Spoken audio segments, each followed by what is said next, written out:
Hello, everyone. Welcome to It's a Long Story, a place where we roll dice, we tell stories, and we create magic. We are here with our lovely crew. My computer, for some reason, is freaking out right now, so hopefully you guys can hear this. We are here with our lovely crew, the Unearthed Arcanum. Everybody, take a look at your camera, wave, and say hi. Hi. Hello. Hi. There we go. There we go. Cool. Awesome. So before we begin tonight, first and foremost, if you have no idea who we are, hi. We are a D&D live stream that runs every Monday, Tuesday, Wednesday, and Friday. Living, breathing, getting arrested, getting questioned. Although I would say getting detained. Not technically arrested. Maybe arrested. Anyways, doing all those things in the same homebrew world, the beautiful, wonderful world of Imea. So we are very excited to get into that one of these groups, obviously this one, tonight. Before we do that, we have a couple of announcements to get started. Most of these are pretty much the same that you guys have been hearing for a while. But first and foremost, this Saturday, which is tomorrow, yes, dates, tomorrow, we are still looking for players to be able to run our last time through on our revamped, our remastered, thanks to D&D Beyond and Start Playing, remastered adventure from the 1982 version of it, the Descent into the Lost Caverns of Sajkanth, a adventure that was made in celebration of D&D turning 50 this year. So we have we had a ton of fun with that last Saturday. We were actually talking about that before stream. It was super fun. So I believe right now we don't have anyone signed up for it tomorrow. So if you are interested in playing, please do so. It's a super cool one shot, level 9. It's cheaper than the other one shots that we usually run. Many reasons to go and check it out, so please do. Also, we have our drop in drop out campaign starting. We tried to start last Sunday. We didn't have enough people, so we're going to kind of just push this again. Hopefully starting this Sunday, our Humblewood drop in drop out campaign called Humblewood Silk and Sunder. So if you are waiting for your chance to pretend to be a D&D version of an anthropomorphic woodland creature, here's your chance, at least in D&D. This drop-in, drop-out campaign is designed so that basically players can choose to play a single session, multiple sessions, take a break, come in and come out, or play the whole thing. So it's completely up to you. So we are running this month. We are running it this Sunday, and then we are taking a break next Sunday. And then I believe, if my weeks are correct, and they might not be. Hold on, let me check. Yeah, cool. So then the following, we're going into May, which we'll be having it running on Saturdays and Sundays. So if you're interested in joining, please check that out. You can do so with the if you want to check out the one shot or the drop in drop out campaign, you can do both at checking out startplaying.games/GM/It's a Long Story. If you are watching this on YouTube, you can see the link in the video description. If you're watching on Twitch, I'm putting it in the live chat so that you can see that. Yeah. I believe. Also, if you're wanting to kind of stay in touch, get closer into the loop of us, yeah, you can do so by liking, subscribing, and following. Not only on our don't do it. Not only on our YouTube. I don't know why, but I have to mention it. Just I think about every time I say this part about how Drew on Mondays points in completely the wrong direction. Evan, can you be Drew for a second and show Drew pointing? I don't even know where he put. Like I have no idea where he's trying to point. Like it's just like behind. It's him. not the right spot. It's not the right spot. It's either intentionally. Yeah. There's so much confidence to it though. Yeah. Anyways, if you're having trouble finding where those links are, they are down below here. I am pointing in the right direction. Yeah, in the doobly-doo. Okay, all right. We're all gonna do it now. Great, good. Just gonna attack Another couple hundred hit points to the Balrog you guys are going to fight tonight. You say a couple hundred hit points. I just hear a couple hundred chances to make it our friend. That's right. Stunning strike. Stunning strike. You're not a monk. Clinton, you're not a monk. Stunning strike. Stunning strike. Stunning good luck strike. There it is. Cool. What were we talking about? D&D. D&D. Please join. Feel free to follow, like, subscribe, all of the stuff on here. It does help us out a ton in reaching out to more people, but also it'll help you out a ton on being able to check out more D&D like stuff. And if you don't want to do that, that's totally fine. That's cool too. Just check out the. Just feel free to kind of sit back and watch this wherever you're watching it. Enjoy. All right, that's it. Before we get into tonight, we do need to get an idea of where we left off. So, Clinton, would you please do the honors? Anything for you, Joe. All right. So, Unearthed Kingdom is still on the hunt for information on the whereabouts of Siobhan's daughter, Maeve. Our group of adventurers have taken several paths around Dare's Wharf in search of information, stress relief, or planning and preparation. First, we had Siobhan, also known as Kara, meeting with her former boyfriend, the leader of the Burning Rose Gang, and soon-to-be wed Hadrian. Upon getting to the meeting spot, Siobhan was overwhelmed by some form of magical energy that altered her cognitive abilities to be more favorable to Hadrian's words. In their conversation, Siobhan shared that her daughter was missing, and as of right now, she knows that Maeve came to Dare's Wharf as a captive and slave, but was sold to an individual named Sahib to be taken to Azamari. However, Maeve never made it that far. Siobhan used her emotional abilities and took Hadrian's hand in hers and was overwhelmed in return by positive and even some romantic feelings from Hadrian. He uses that moment and her earlier failures when she first entered to overcome the emotional abilities that she has and manipulate Siobhan in a very dark and creepy way. Hadrian brings up missing, the full-on changeling that is also in Dare's Wharf, who was also the murderer, I believe, of the head of the Thieves Guild. Comes up, and we learn that Hadrian has doubts and is possibly even somewhat scared of Missing. Missing also is a changeling that proudly walks around in her changeling form, or their changeling form, throughout the city. Conversation comes full circle when Hadrian talks to Siobhan about a meeting he has that night with Marion Drafton, who is the head of the Red Thorns gang and slavers, and would like to bring Siobhan as Kara to the meeting under his protection so that she can try and get more answers about the whereabouts of Maeve. On the other side of town, Finn, who is a cleric or follower of Umberly, stops in to check in on Alastaire, who had his knee broken a few days earlier by none other than Marion Drafton. Let's see. Gwen answers the door. Gwen is also recovering from a broken ankle from trying to run while being invisible and slipped and fell. Let's see. Alastaire and Finn have a philosophical conversation on faith, gods, and balance. Alastaire believes that the limits to logic and understanding and the purpose and plans of greater beings can't be left up to faith. And Finn pretty much disagrees with that completely. The two do agree on the fact that it is up to the mortals themselves to create balance as best they can.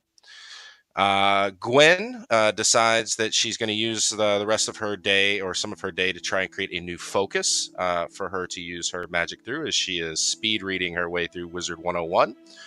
Huxley and Alastaire are both super interested in what she has to make once she brings out some Diminuum, which can help focus and alter magic input and output.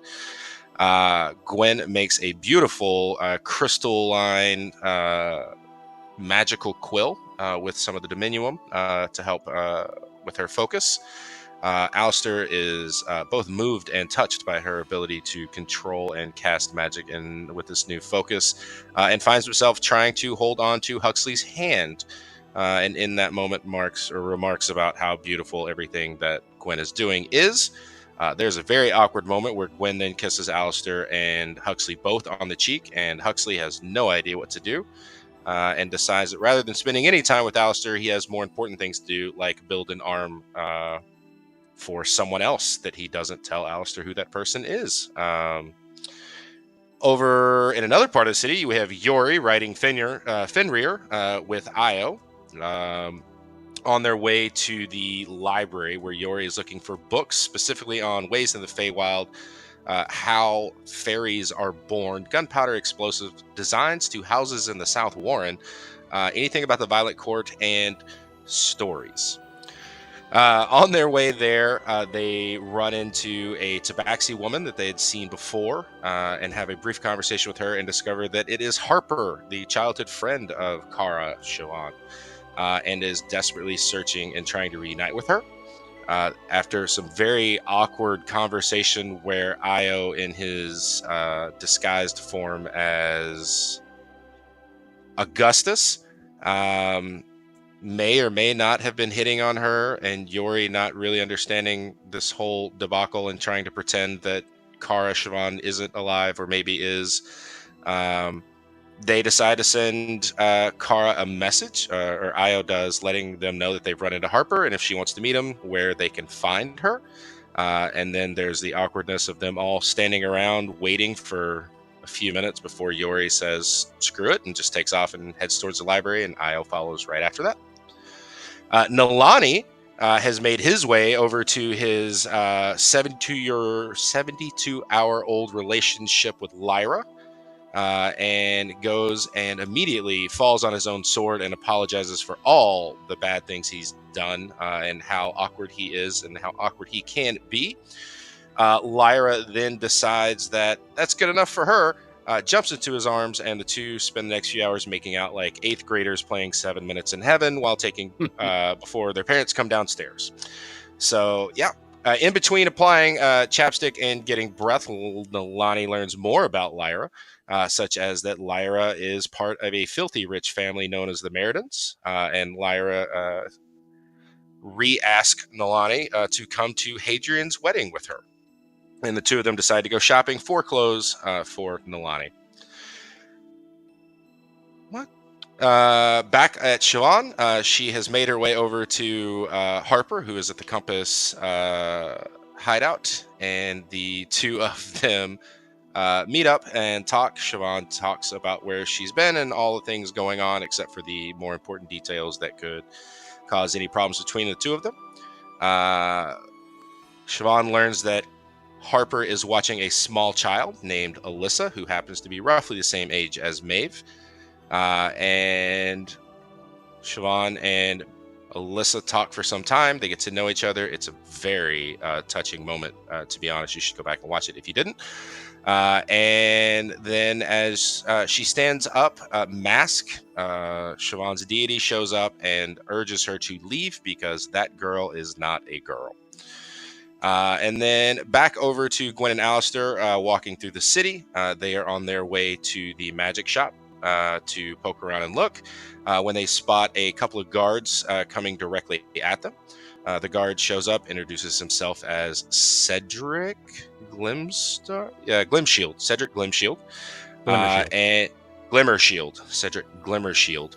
And tells Alastaire that he is wanted because they are aware that he had cast Skyrite into the sky, warning people to stay indoors because the Blackwater Banshee was hunting. Not really sure what to do, and Gwen seemingly ushering him along. They decide to walk with the guards. However, just as they start walking, Gwen and Alastaire notice an individual that very much resembles Marion Drafton, the person who hurt Alastaire, and also James Drafton, the person that Alastaire beat the living crap out of a few days ago.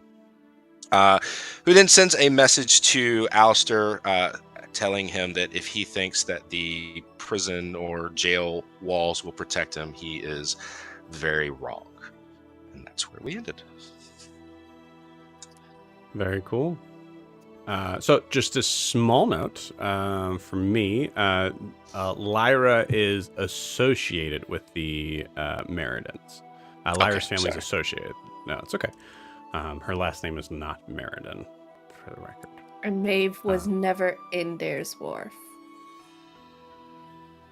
As far as we know, yeah. Oh, okay. She was sold to Sahib, who's in Azumare, but never made it. Got it. Cool. Anything else, gang?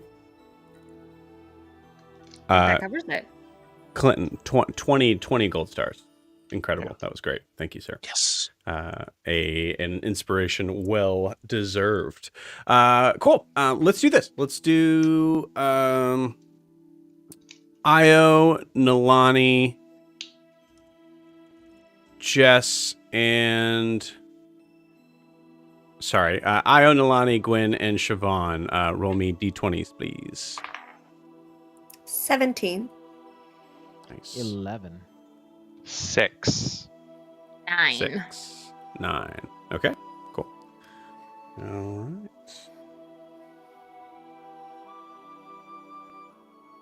Okay. So we will start. So that was just in the order, and I already forgot what you said, but I do know that Siobhan started, so we'll start with that. So Siobhan, you are in the compass after just getting a message from your deity from Mask about that said, quote unquote, that is not a girl. You are, I believe, I recall, sitting at a table with a tabaxi, with a sort of fishing kind of bucket hat, and a deep red scarf sitting across from you.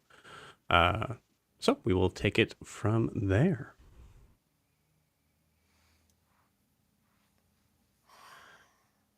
So I think Harper was kind of like maybe in the middle of conversation. We'll say for like the safety reasons, like you're hearing Harper going on about like what her travels have been like in getting to you.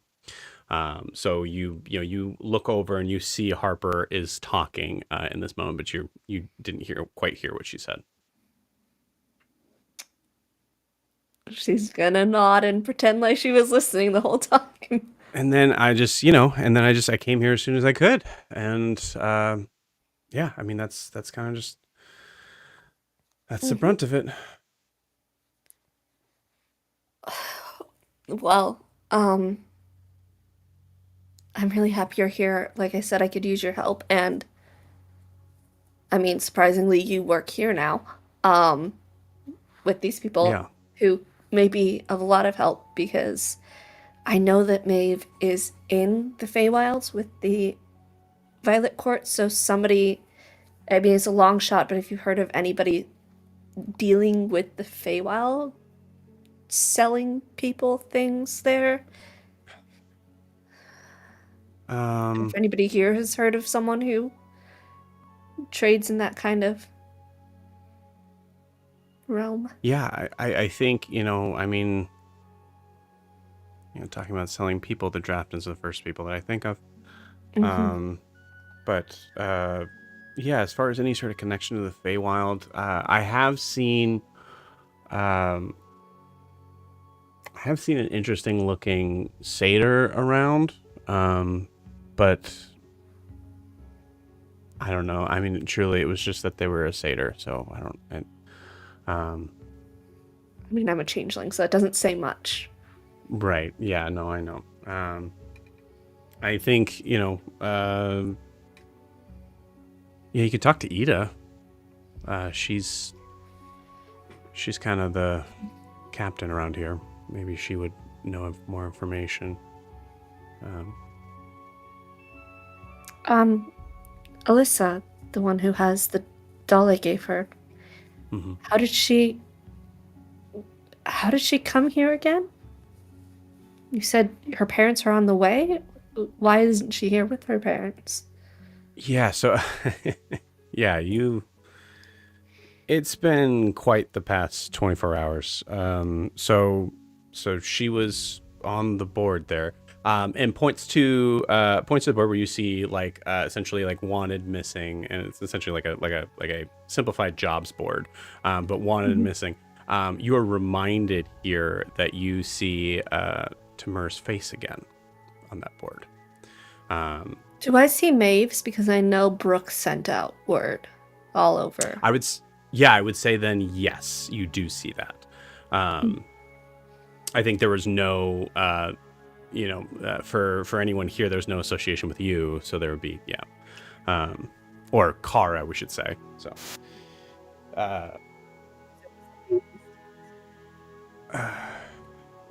say that again. I would have said Maeve. Right. Yeah. Are you guys having trouble hearing her? Are you? Good. Now I can hear you. It's all set up on sonar. I don't. You're good. You're good right now. I think it was just a moment of like, there was a weird underwater thing. So yeah, points back there, and oh, I'm so sorry. I can't remember what I was talking about. I asked how she came to be here without her mother or father, her parents. Right. Okay. Yeah. So her picture showed up there about I don't know, less than a week ago, offering a crazy amount of money. I think it was something along the lines of like 3,000 platinum or something like that. But when it comes to things like that, obviously we try to keep an eye on as much as possible. And sure enough, we had someone come in who had information on her, and it turned out that they had. I'm gonna roll a d20 to see what Harper's thoughts are on this. Okay. So, turned out there was something that happened in South Imea, a town called Grifton, if you're familiar. I would say, actually, Siobhan, you would not be. Yeah, can't say I've heard of it.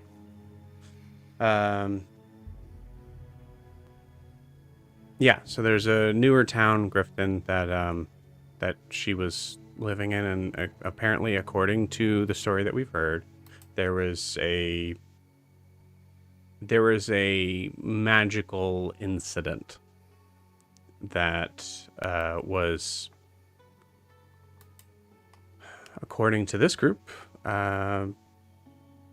because of her, some sort of like magical loss of control. And you see, like, in this moment, Harper is being very careful to make sure that Alyssa is far enough away. And give me a perception check, Siobhan. 18. 18, cool.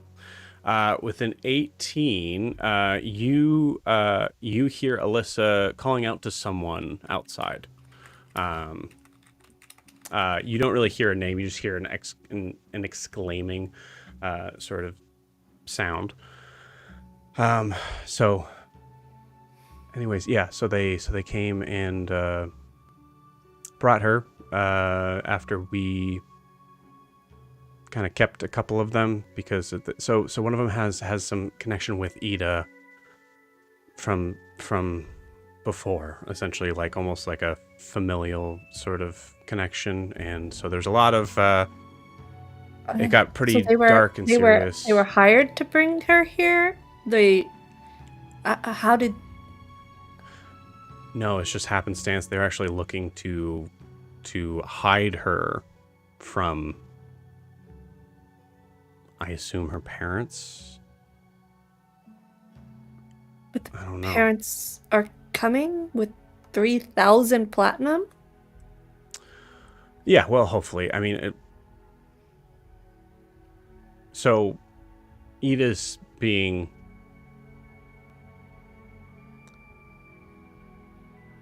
Ida clearly has a heart for this kid.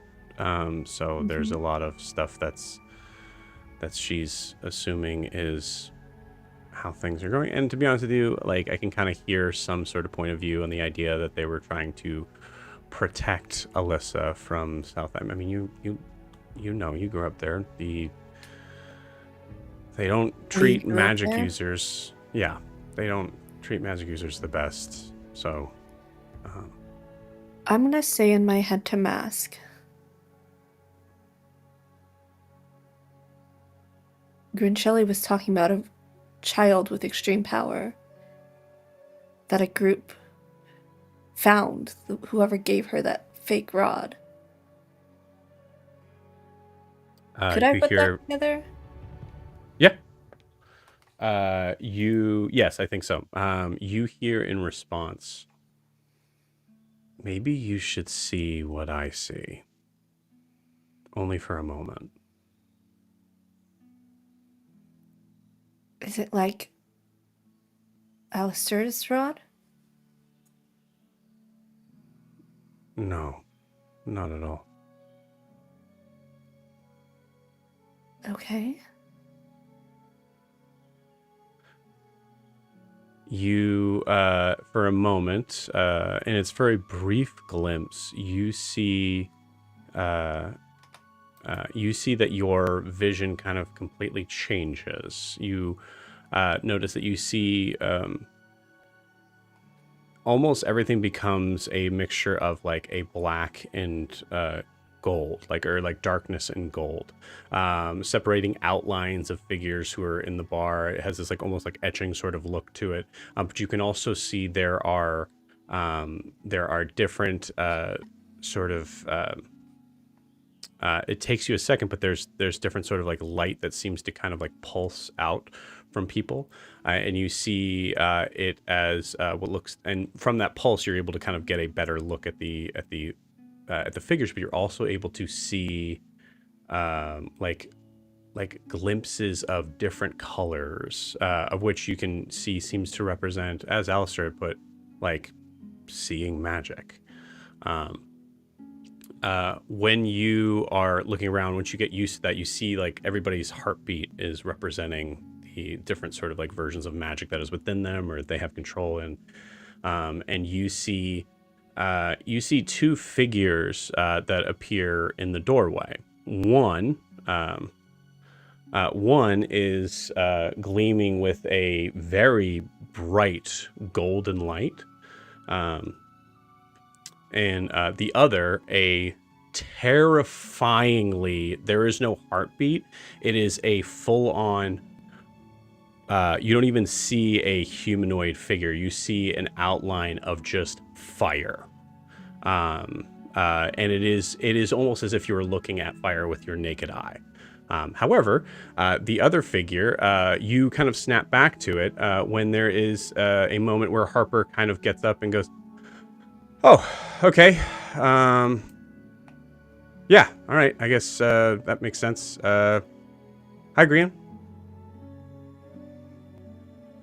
As you snap back to, you see a very interesting looking figure standing in the doorway. Undercut, light skin. I would say gold. Gold, slightly shimmering armor in this. As you see her, you see him standing in the doorway next to Alyssa. Brienne, right now, Siobhan is a very pretty blonde woman. Not Grian, you have come back, just for the record, just to kind of set the thing. You have come back from whatever's been going on with Titian as a kind of check-in sort of thing to see where Ida's at. Harper, I need to talk to Ida. Yeah. Right. 1 second. And you see Harper kind of like go and walk up to Grian. So this is kind of coming across the bar. Grian, you see a tabaxi figure that you recognize in passing, as we've kind of mentioned, that you would have seen this figure before, even before the the situation last night. So being like reintroduced as Harper, as you may have missed the name the first time, I think. Yeah. Everyone hear me okay? Mm-hmm. Cool. Hi Harper, how's it going? Is she behaving okay? And Green will kind of like tussle Alyssa's hair a little bit. Oh, she's been good. You're back here again. Yeah, I just had something to possibly pick up from Ida. If she's around. Okay. Oh, ironic. Okay. Well, let me go try and find her. I would say like Harper kind of looks in your direction, Siobhan. And you guys are about maybe 15 feet from each other. But actually, there's a simple sort of thing we can do here. Alyssa kind of like runs right up to you, Siobhan, turns and faces Grian with the doll that you had given her and said, "Look, so this is who gave me the doll. It's from her. Look, Yes. what was your name again?" Ellie. Ellie. This is Ellie. Mm-hmm. Grian, this is Ellie. Hi Ellie, nice to meet you. Name's Green. Nice. He'll put his hand out. Nice to meet you too. She'll shake it. What brings you to the compass? Are you one of the members here? And he'll pull out his little coins. Like, you have a little nifty coin like this one, or? I certainly do not. I'm friends with Harper. I just came looking for help. And Alyssa, that Harper's doll shotgun is the coolest thing ever. You know. it is. Mm-hmm. But yeah, Alyssa, that doll is actually my daughter's, and that's why I'm here. Oh, is your daughter staying here? Alyssa's No. staying here too, you know. Yeah. She's not. Which is why I'm here. Oh, can I do an insight check real quick? Sure. Yeah, absolutely. As you do that, you hear Alyssa say to Ellie, was there an explosion involved with her too? No, sweetie. There were just some very bad people who took her away, and I'm trying to find her. Oh, okay. I'm sorry. But that's what Harper and the people here are helping me with. Because they're really great. Does Ida have any leads that you know of? Or have you asked her yet? No. I haven't had the chance to speak to Ida yet, but you work for Ida? My parents, she helped them find a lot of work when I was growing up, so I've stayed a lot of time here. She's kind of like an aunt to me. But no, she's more family than working jobs. I'm about to go find her if you want to come with me. I think Harper's going to find her. Oh, perfect. You don't work for Ida, then why are you here? Grian saved me from an explosion that I had nothing to do with. Yeah, that's the short way to put it. Yeah. It wasn't me. Right? Looking at Grian. It was not your fault at all. And he'll pat her head again. Alyssa, I think I saw some baked goods left over. I think you should go eat some. I can't. I literally have had so many. I threw up twice today. You ate that many of those sweets. Good. You left them out. I'm a little girl. You should be more responsible. I should. Alyssa, you're right. Is it okay if I talk to Grian alone for a minute? Oh, okay. Yeah, grown-up stuff? Got it. Yeah. Okay. All right, I'll be over here just... Well, you have glitter bug to keep. I'll be. Thank you for reminding me. I will be over here, just making sure Glitterbug's hair is okay. And walks over far enough away. So. Sorry, Gwyn, again, I have to please. switch. Go ahead. I have to switch. Please sit. Please sit. Sure. Ooh, echo.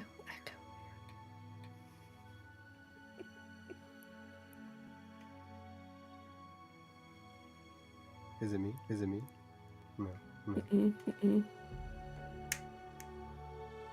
Pretty sure it has something to do with Joe. Mm-hmm. Well, guys, surprise. Hey. Oh, I think it's there you John.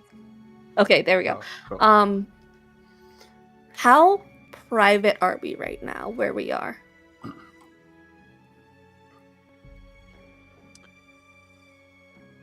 If you're asking me something, I just heard the last half of it. Sorry. How private are we where we are? Not very at all. People are starting to pile in now at this point. So you notice there are other figures that are kind of coming up. No one seems to notice you enough to like be suspicious or anything, but yeah. I'm gonna lean over to Gwyn. You're the ones who took her from Grifton? One of the ones? I mean, take is a strong word, but she came here with us, yeah.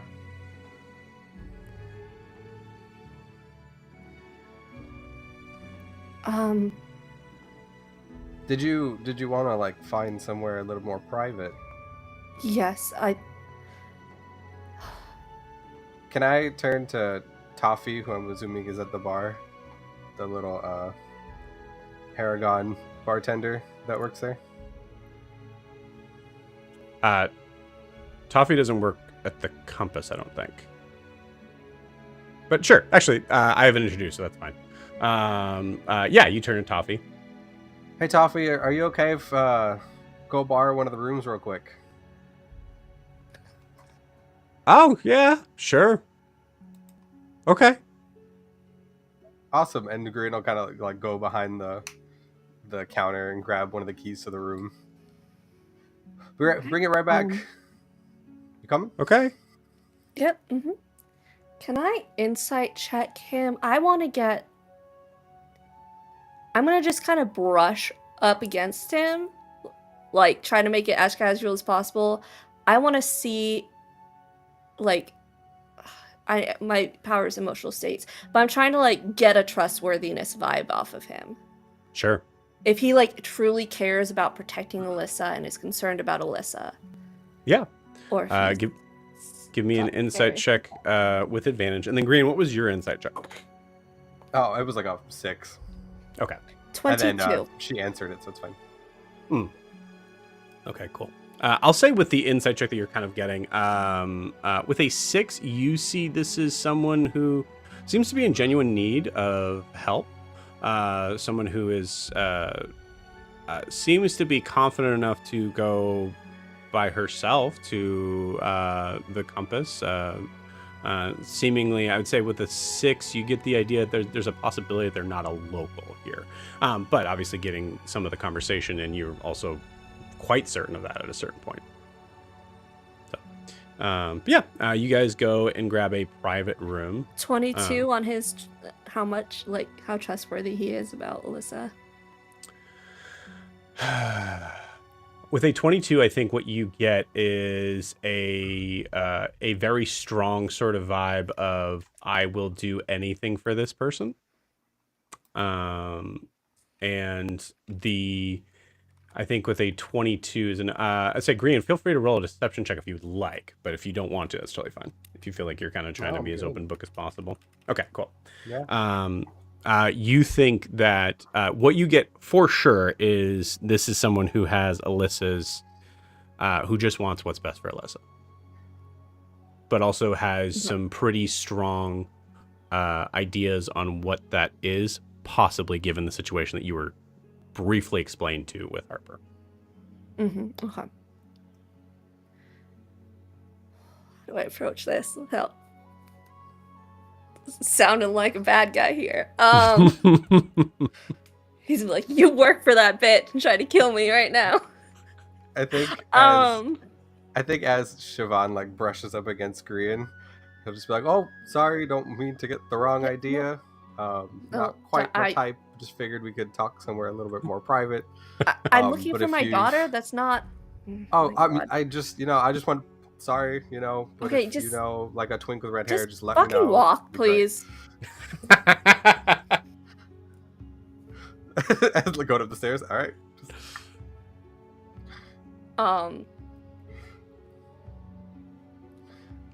So as soon as we're somewhere private, yeah, I'd say that we'll shut the door and kind of. What's up? Do you know her family? Were they well-to-do? Like well off, you mean? Yes. Yeah, her mom is apparently some rich person from down south. Lots of money. 3,000 platinum rich? From... Yeah, yep. Sounds about right. Okay. And you're certain it's her parents coming to pick her up? I mean, I wouldn't be able to say for sure. I'm not the one that talked to them.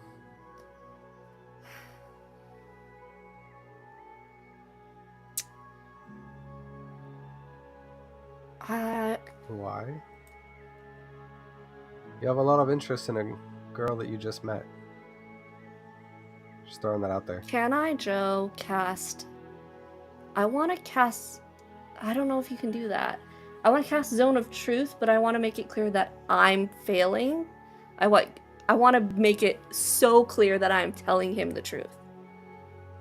I don't know if that's something you can do, because only I would know if a creature fails. Right. The only way you could do that is... yeah, because even then, it would have to be the person casting would know. So yeah, I don't think there's not really any magical way with that spell to be able to make that apparent. Okay. Well, then I won't waste one of my 2 spell slots.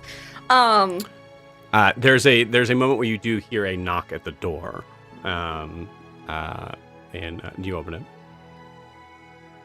Mm-hmm. You see the sort of half-elven gentleman you briefly saw earlier that was named E-Wolf kind of peeks in and goes, "Everything all right?" Yeah, everything's fine. Yeah. Okay. All right. I just okay. She doing okay? You good? Yeah. She's fine.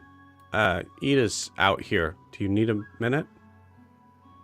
Looks over at Ellie for a second. Hi. Hi. Yeah, just... We need to talk about something real quick. Okay. All right. Okay. Alyssa, stop. Just don't... Let me see you. Door closes. Okay, Grian. This is going to sound a little suspicious, and I know you don't really have any reason to trust me, but have you heard the name Grincelli Mortimer? Why?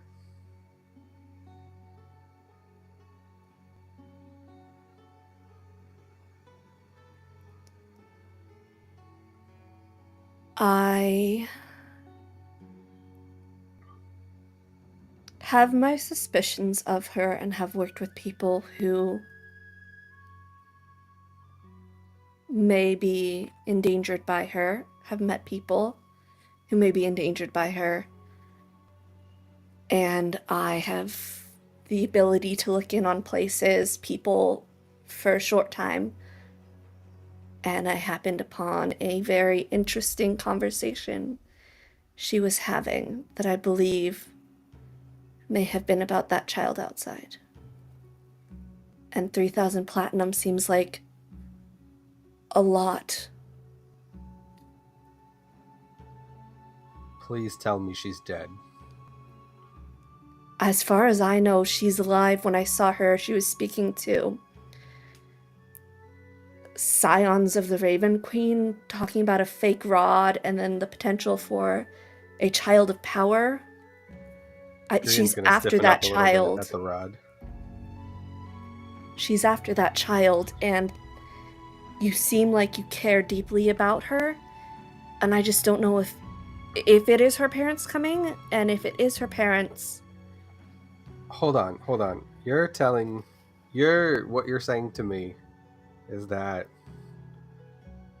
Grincelli fucking Mortimer is after a child because someone gave her a fake rod because she thinks the child is super powerful. Yes. And I think it's that child out there. And you seem like you really care about her, and from what Harper said about some kind of explosion in Grifton, I've lost my child. I'm trying to find her, but I can't just sit by while another child might be in danger. Might be hunted by someone like Grincelli. When Ellie mentions Grincelli Mortimer, an explosion in Grifton, what is the body language that we get from Grian in this moment? He's probably a little stiff, like he knows what you're talking about, but he's trying not to say it. Cool. Or show it.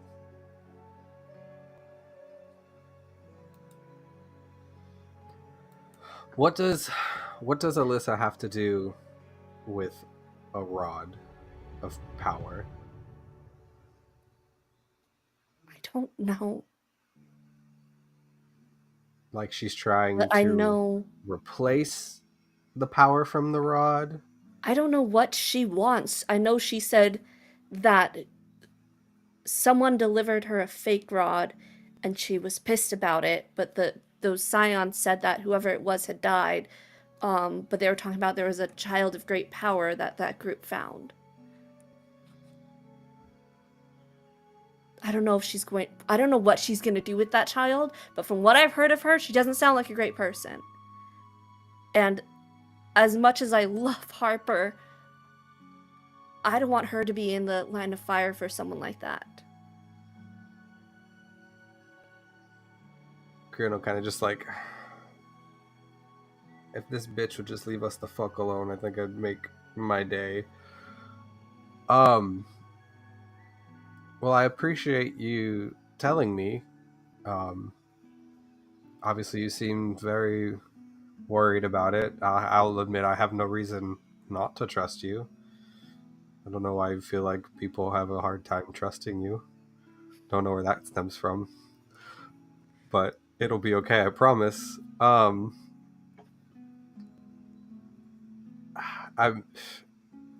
now I didn't think that it wouldn't be her parents coming to pick her up, but now you've got me a little worried here. I mean, how Harper said that was posted a week ago here. How long have you even had her to know? If you just got here from Grifton, how long does it take for information to get that far? We've been here. I think we've been with her. To correct that phrasing, we've been with her about 3 weeks, I think. Okay. We stopped off in Celeste for a little bit, met some new friends, and kept going. And now we're here.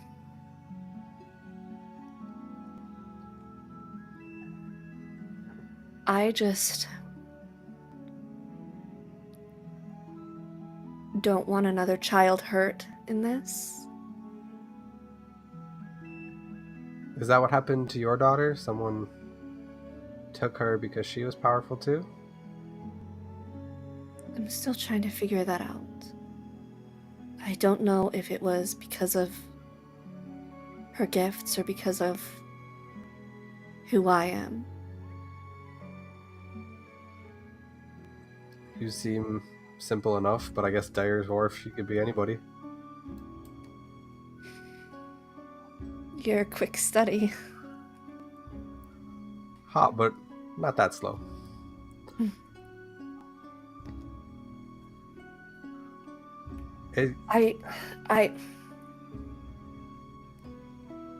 I don't know if there's any way for you guys to provide additional protection, or any way to, if you have any way to look on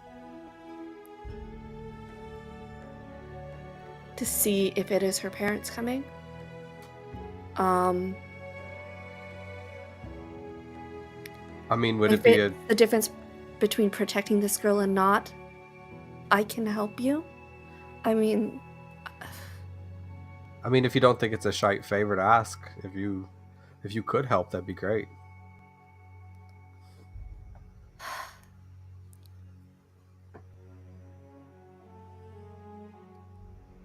I traveled through Celeste too, and there's some friends of mine who may be able to help. There's someone in this city. I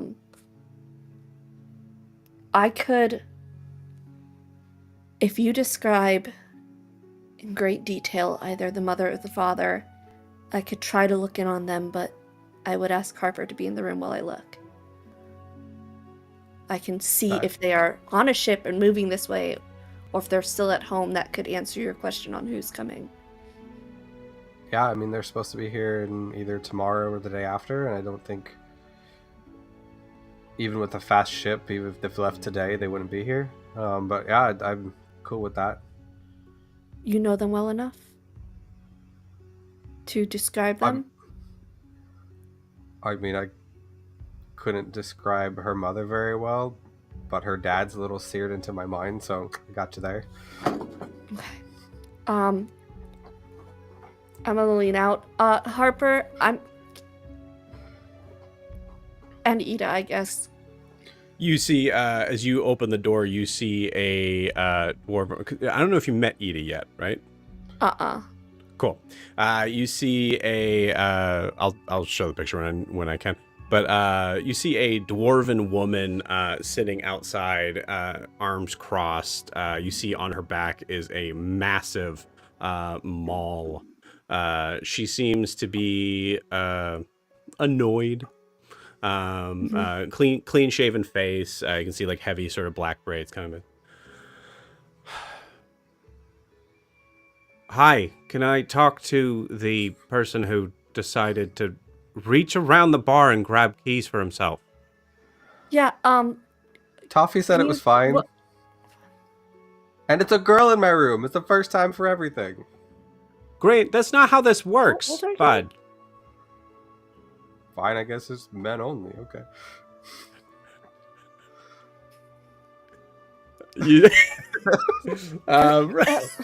Green, if you could just describe the father for me, please. Oh, right. And I will describe the father. I know he has I remember he has you shut the door? It's been a few months. Do you shut the door to do this? No. Let's just, hold on. Let's finish with Ida first. She might have some information, and then we can continue. Yes, let's finish with Ida. Sorry, Auntie. Siobhan, Ellie, you go first. Hi. Hi, I'm sorry. I was just concerned, because... No, it's fine. I'm sure you had nothing to do with this man who decides he can do whatever he wants here. No, I had some information about someone potentially hunting the child downstairs, and I wanted to, help. Harper, hold on my calls, please. And you see she just joins you in the room and closes the door behind her. Okay. All right. This is I haven't had a harder time dealing with a child since this Ida, one over I don't here. know I'm sorry, Green. I know you to apologize, kind of run I this, promise. Ian. It's okay. Ida. Ian. I'm just combining Just these. put them all together. Ida, I don't know what Harper told you about me, who I am. I'm here to help find Maeve Easton. I saw her on your board. Oh, you're okay. That's I'm what sorry. here You're the for. same. Mm-hmm. But I saw Alyssa downstairs, and I may have some information about somebody potentially hunting her. I have the ability to check to make sure that individual isn't coming or her parents are coming, just to confirm. But I'd need a description of the father first. Okay. Yeah. What is the concern, Miss? I have it on very good authority that Gwyn Mortimer is hunting this child for nefarious reasons. Hunting is a very specific word. It is a very apt description. I mean, I told you she murdered our friends, or my friends, so it's not far off of something she could do. Okay. I guess we're a little bit behind the mark on this one. Understood. Okay. So that would be bad. Yes. I can... It's safer if I look in on the parents to make sure they're on their way and it's not someone else coming on their way. If I look on this individual, Gwyn Mortimer, she has the ability to potentially harm me from even checking in on her. So I'd rather look on the parents just to see if they're on their way. If they're on a ship coming here, that answers our question. They're the ones coming. I just want to make sure they are the ones coming. Okay. Yeah. That Okay. makes sense to me. Okay.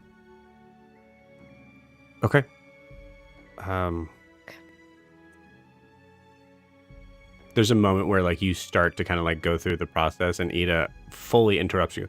So what am I supposed to be doing in this? So is Harper in here? No. She can be. Yeah, I want her in here. Okay. I don't know these people. I'm Right. not about to go unconscious for 10 minutes in front of these people. Cool. You got it. You open the door and you smell a little bit of smoke.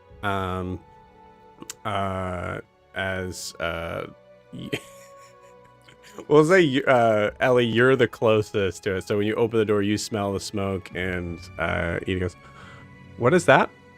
What is? What's going on out there?" Fuck.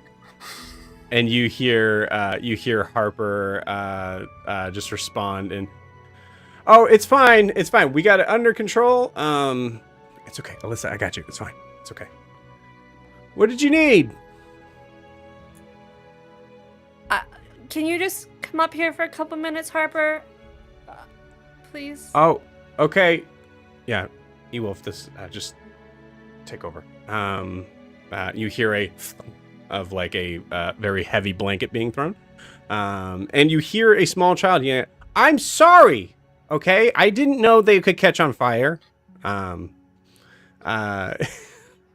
Harper comes. It's okay, Alyssa. It's fine. Peeks through the door. Yeah, you say that. Ida is like sitting next to you and is just mean mugging you the whole time. I fucking told you, but you didn't. There it is. Right, it's okay. Are you running this place? What is happening? You don't want to scare her. We've talked about this. Okay. I right. just grab Harper's hand and pull her. Harper like peeks in, like full like big tabaxi face, kind of like just like pushes in through the door. Hey, oh, okay. So you met everyone, yeah? Come on, I'm gonna pull her towards the bed. Oh, okay, all right. I'm gonna sit down on the bed and like push back against the wall, and you see me pull out a beautiful like ivory style mask with gold plating. And I'm just gonna think about the hopefully well enough detailed description Green gave me of the father. Oh, I gave you a total like description, like to the T. Like, too much. Attractive. Like you were probably like, much. Green, you can stop now. And I was like, he was like this, and like. I don't see why this won't work. And she's gonna put the mask on, and she's just gonna slump unconscious as I go into a scry. You got it. Cool. Give me a, I would say religion check, I think. 17. Nice. All right. And I will make a save. Okay, great. I'm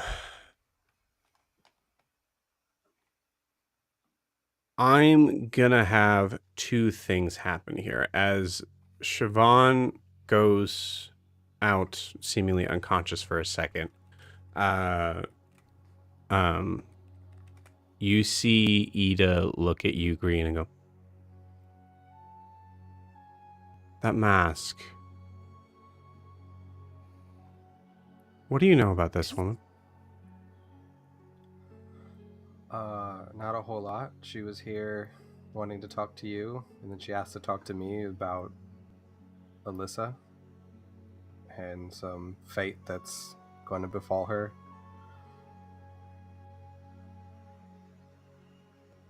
Why? What's up with the mask?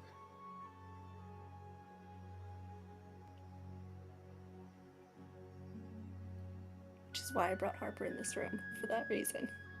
Roll me a persuasion check. Which one of us? Green.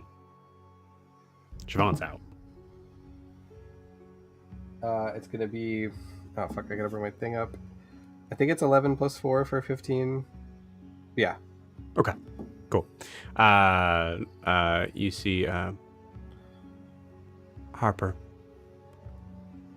You go outside and get the poster on the newer individual.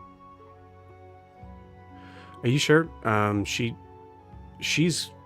Listen, I can vouch for her. Harper, just do it. Okay. All right, I'll be right back. Comes out of the room. There's a moment where Ida is looking at you, Green. Ida, give me... sorry, I'm Ida. Green, give me an insight check. 16. 16. Ida is once again looking at you in a very familiar sort of thing. You felt this last night in a space of like, what have you gotten yourself into? Where is my my troubled ne'er-do-well nephew, and why, like, the idea of like going out into the world and really being a part of it, but really pulling back like some just extremely interesting things. You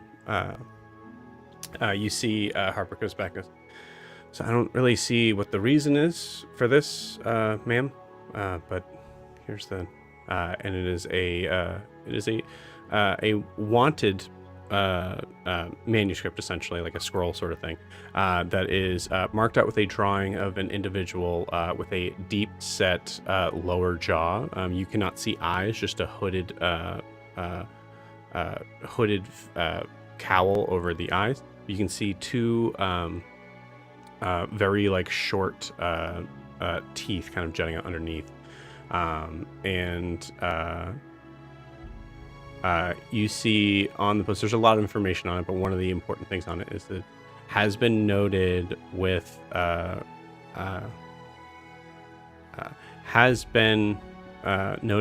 this equipment on him, and one of the things was a mask that seems to cover half of the face. Seemed to be an extremely important object to the individual. When they broke out of prison, they grievously injured the person that seemed to be holding on to it. He'll look from the poster to Ellie and just at Ida and just... Do you just attract the people on these posters? Like, I could ask you the same thing. But yes, I guess so, because you came in. I have honestly no idea who she is. As far as I know, her name is Ellie. I think both Gwyn and Io look at Harper.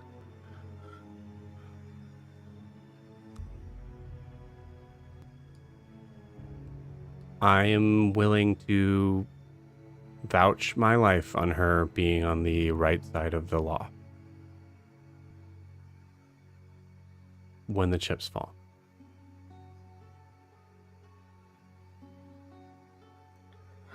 Okay.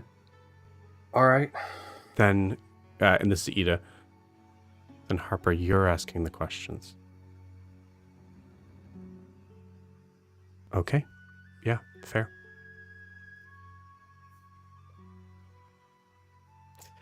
We cut from there going into the scene with Siobhan. Siobhan, you just failed the DC that you kind of gave me with this. As you see you see a boat, a ship riding out along a very like kind of cloudy sort of day. You can see the waves kind of crashing into this very illustrious looking boat as it kind of comes up to the deck. You can see there's like heavy brandish marks of what looks to be official type of South Imaean markings, as well as some very like very fine sort of like filigree around the top of the hull and going in. And you see a figure that matches the description that you were given.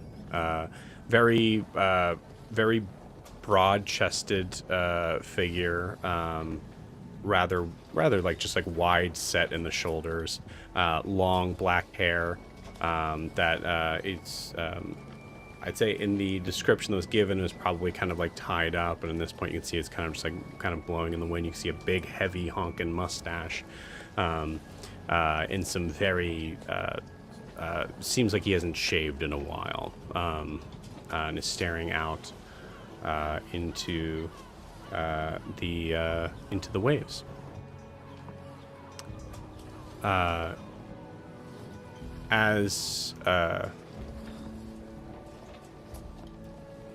As you see this, you see another figure emerges right beside him.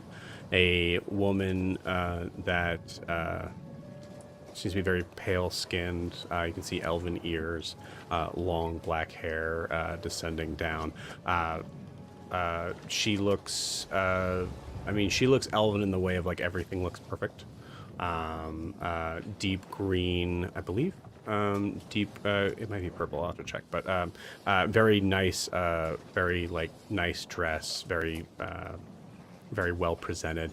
Seemingly the wind seems to blow in her hair just enough for it to move slightly, but not like get messed up or anything.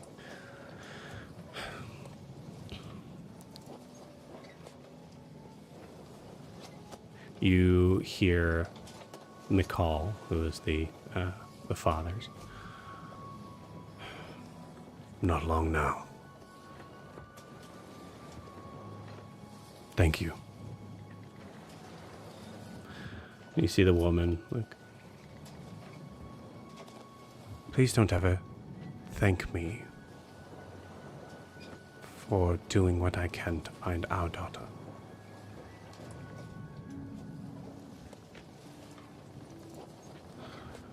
It's a good thing.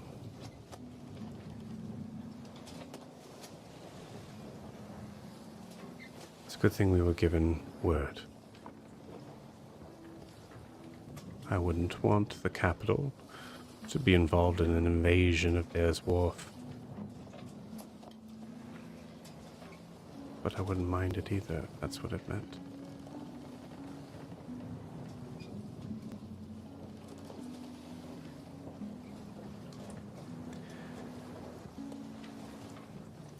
Siobhan, roll me a luck check, please.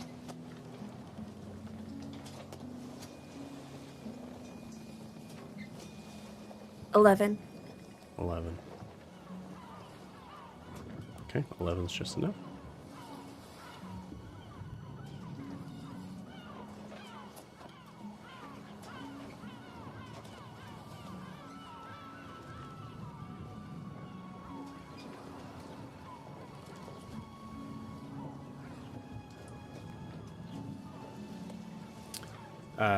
You see another woman seem to approach behind them.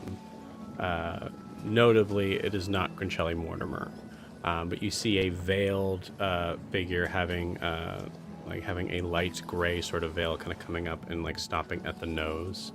You see very black lips, very pale face. And you see she is wearing what looks to be a very like commoner sort of cloak, very like kind of like a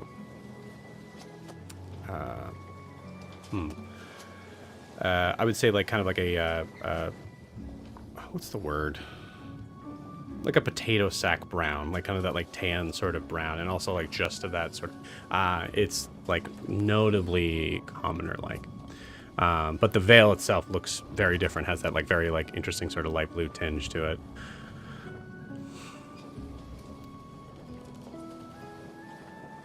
I can assure you, upon arrival,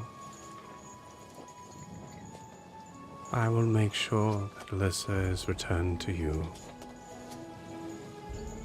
as quickly as possible. There is nothing that can keep the law of Imea from the forces of what Dare's Wolf considers to be civil.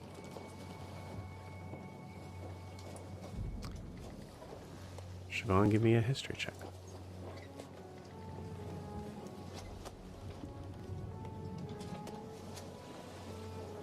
I'll say with advantage. +0. Okay. Oh, that's even better. 19. It was a 15. 19. No, it's a 19. This figure is not wearing clothes that you had seen before. But you see that veil and you hear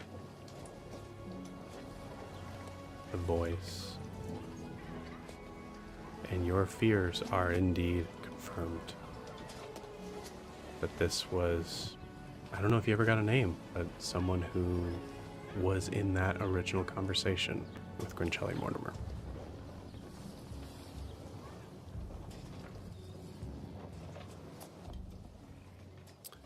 With that, you pull back out, gasp, come back into it. And you see figures of like eyes kind of staring probably intently at each other for a moment, now kind of turn towards you.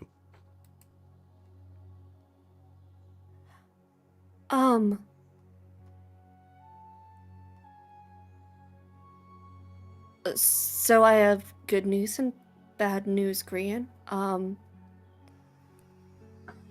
parents are on the way, but remember how I told you Scions of the Raven Queen were talking to Grincelli in that scry?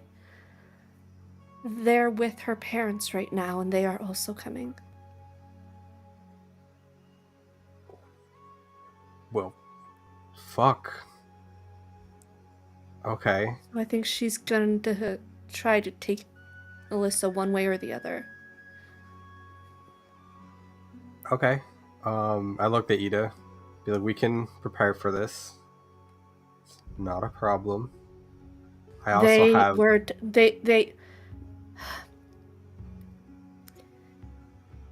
They said it was a good thing that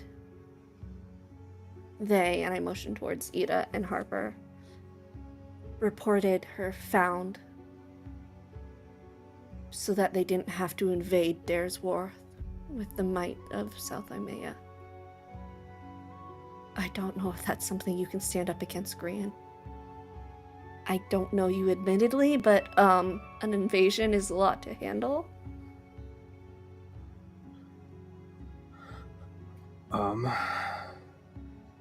I mean, we'll have to figure it out. I mean, we've got time. We've probably got a day. I mean, I've also got bad news for you, too. And you look nothing like your picture. I'm sorry. That's terrible not job. Me. Obviously. Insight? Yeah. Cool. I would say, I mean, it is obviously not her. But, oh, I get what you're asking. Yeah, go for it. Yeah. Do I have to roll a persuasion? Yeah. What'd I say? Insight? Mm-hmm. It's a dirty 20. That's a 23 for persuasion. It's not me. I'm also being truthful. It's no shit, not Siobhan at all. I'm to look at Ida and be like, well, I mean, I guess it's not her, so and throw the poster down. Right. Well, that is a concern. If there is a concern, that's the concern. Sure. Yes. And something that unfortunately the compass can't do very much about, but we can certainly alert the authorities on whether Did you happen to see how many ships were coming? My scrying is a very limited spell. I could only see in that general area. I'm sorry. Inconvenient.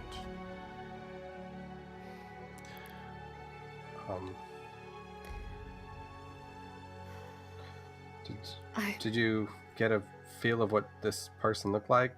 This Grinchelli contact? They had pale skin, light tan robes, a veil, black lips. They were veiled, so I couldn't see much beyond that, but... You see Ida look at Harper, and Harper is like... Harper is exchanging a look of like... Siobhan, give me an insight check. Good idea. 17. 17.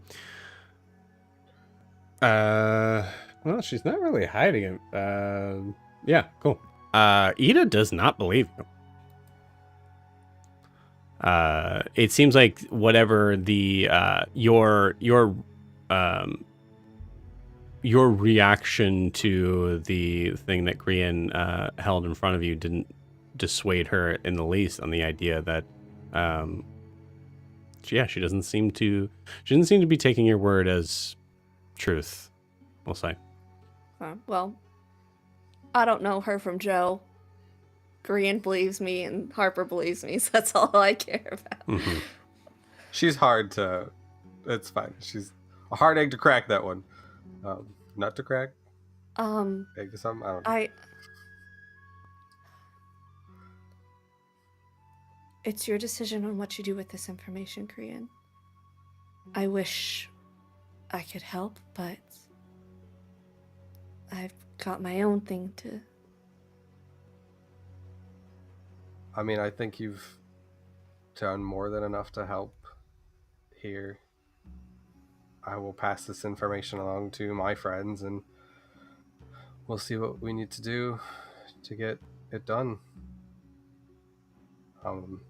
Thank you a lot. Of course. And Harper, Ida as well, I guess, or maybe even Grian, your work-ish tangential to Ida, it seems. You called her aunt. If you hear anything about Maeve, that would be... Yeah, I'll let you know. Not quite sure how I could do that. Oh, you know what? Tishian's got a sending ring, so I could just message you if I hear anything. And Harper, what we talked about earlier too. If you find any information about that. Roll me a d20 and add your and add your charisma modifier. 16. Cool. You do see Ida. Ida looks fucking stressed, man.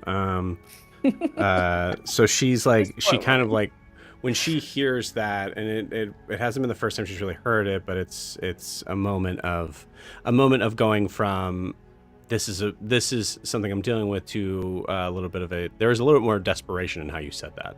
And you see Ida is just tired. Goes from a scrutinizing to just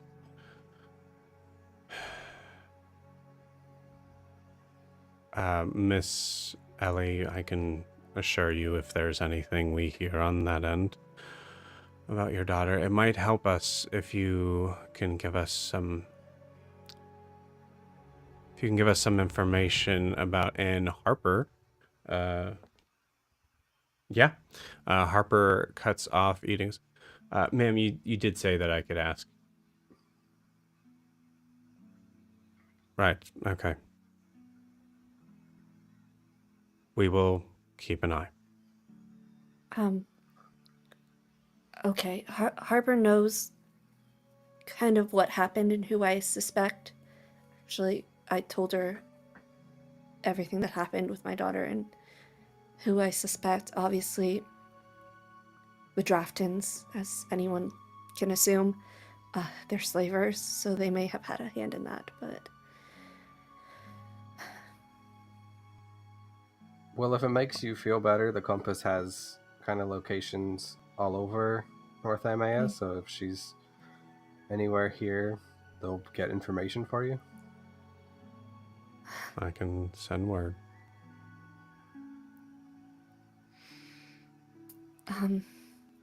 How close is Siobhan to Gwyn? Probably It's pretty up to close. you. Small room. I think yeah. Siobhan is on the bed, so yeah. Mm-hmm. Okay. I'll wait till she stands up. It's fine. Okay. Okay. Stab her. No, I'm just kidding. I don't want her to be prone for this. That's fine. He wants to be a fair fight. Yeah. Hey, it needs to be fair. Well, I'm gonna look outside. Is it getting closer to the evenings? Because I assume Hadrian's gonna get me a message somehow on where to meet. It's honestly, I believe it's like closer to like 3 to 4 o'clock, so it's still pretty light outside. And anybody can correct me if I'm wrong on that. Something. Well, I don't know if there's anything else I can help with here. Let me walk you out. Okay, I'm gonna stand up then. Now I stab her. No. There we go. There it is. Just thank you for all of your help. I appreciate the word, and I'll pass it along to my friends. And Gwyn's gonna go in and hug Ellie, and kind of like a big like warm bear hug that he has. Yeah, go for it. Yeah. I think she stiffens. Because I really don't think, other than like being carried unconscious or stuff, she hasn't had much physical connection since her husband died, so. Well, she like. Besides this morning. That was influenced. Much like real physical connection, I should say. Yes. She absolutely like freezes in your arms. I would say this. I'd like a description from Gwyn on what it feels like. Gwyn, if you were to, yeah, go for it. So if Grian were to hug somebody, the sun magic that kind of fuels him would give that hug like a little bit of warmth.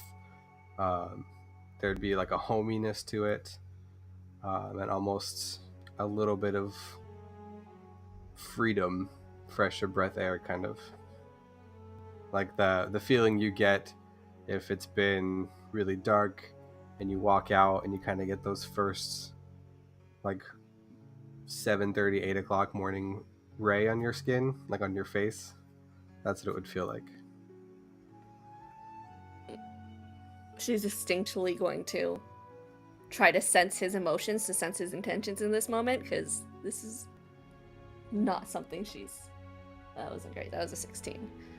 Good. I don't think the it boy's should gay, be. you're fine. I think, yeah. Well, no, I think there's like... Is he going to stab me? It's really... first off, it's really telling for Siobhan to be like, what is this? Mm-hmm. But I think, Siobhan, in this moment, you do feel I think there's probably maybe a brief sort of spot of, maybe not shame, but like a recognizing, like, at what point can you accept gratitude and care, grace from a stranger?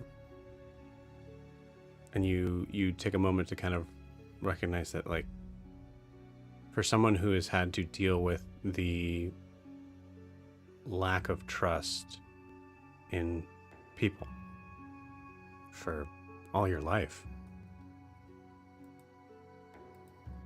I think with a 16, what you get is not necessarily an emotion or a connection that you normally get. I think you get the feeling of someone that you can trust.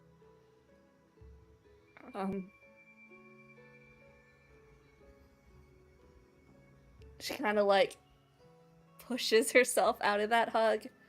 I think you see she is like biting back tears. She's got the like glistening eyes, and she's like, let me know if you need anything else. And she's going to start to rush out of the compass. He'll say, hey, real quick before you go, and he's gonna pop his wings, and he's gonna pull one of the golden feathers. And the wings are like these glowing, like gold, very like shimmery, not showy, but again, kind of like those ray of sunshine type things. And he's gonna pop a feather out, and he's gonna place it in your hand. If you ever need anything, feel free to call. I love how like nonchalant that is. There's a moment where sure he like you knocks see the vase over and like boom. Yeah, you see this seemingly, for the most part, human individual all of a sudden just, you know that scene in that horrible X-Men movie where Angel actually pops his wings out? It's that level of like that, but in a small room. So yes, absolutely, things go flying, but they're extremely wide set golden wings. And yeah, you hear both Harper and Ida just go, oh, Jesus. Okay. She takes it with a very shaky hand. And as she takes it,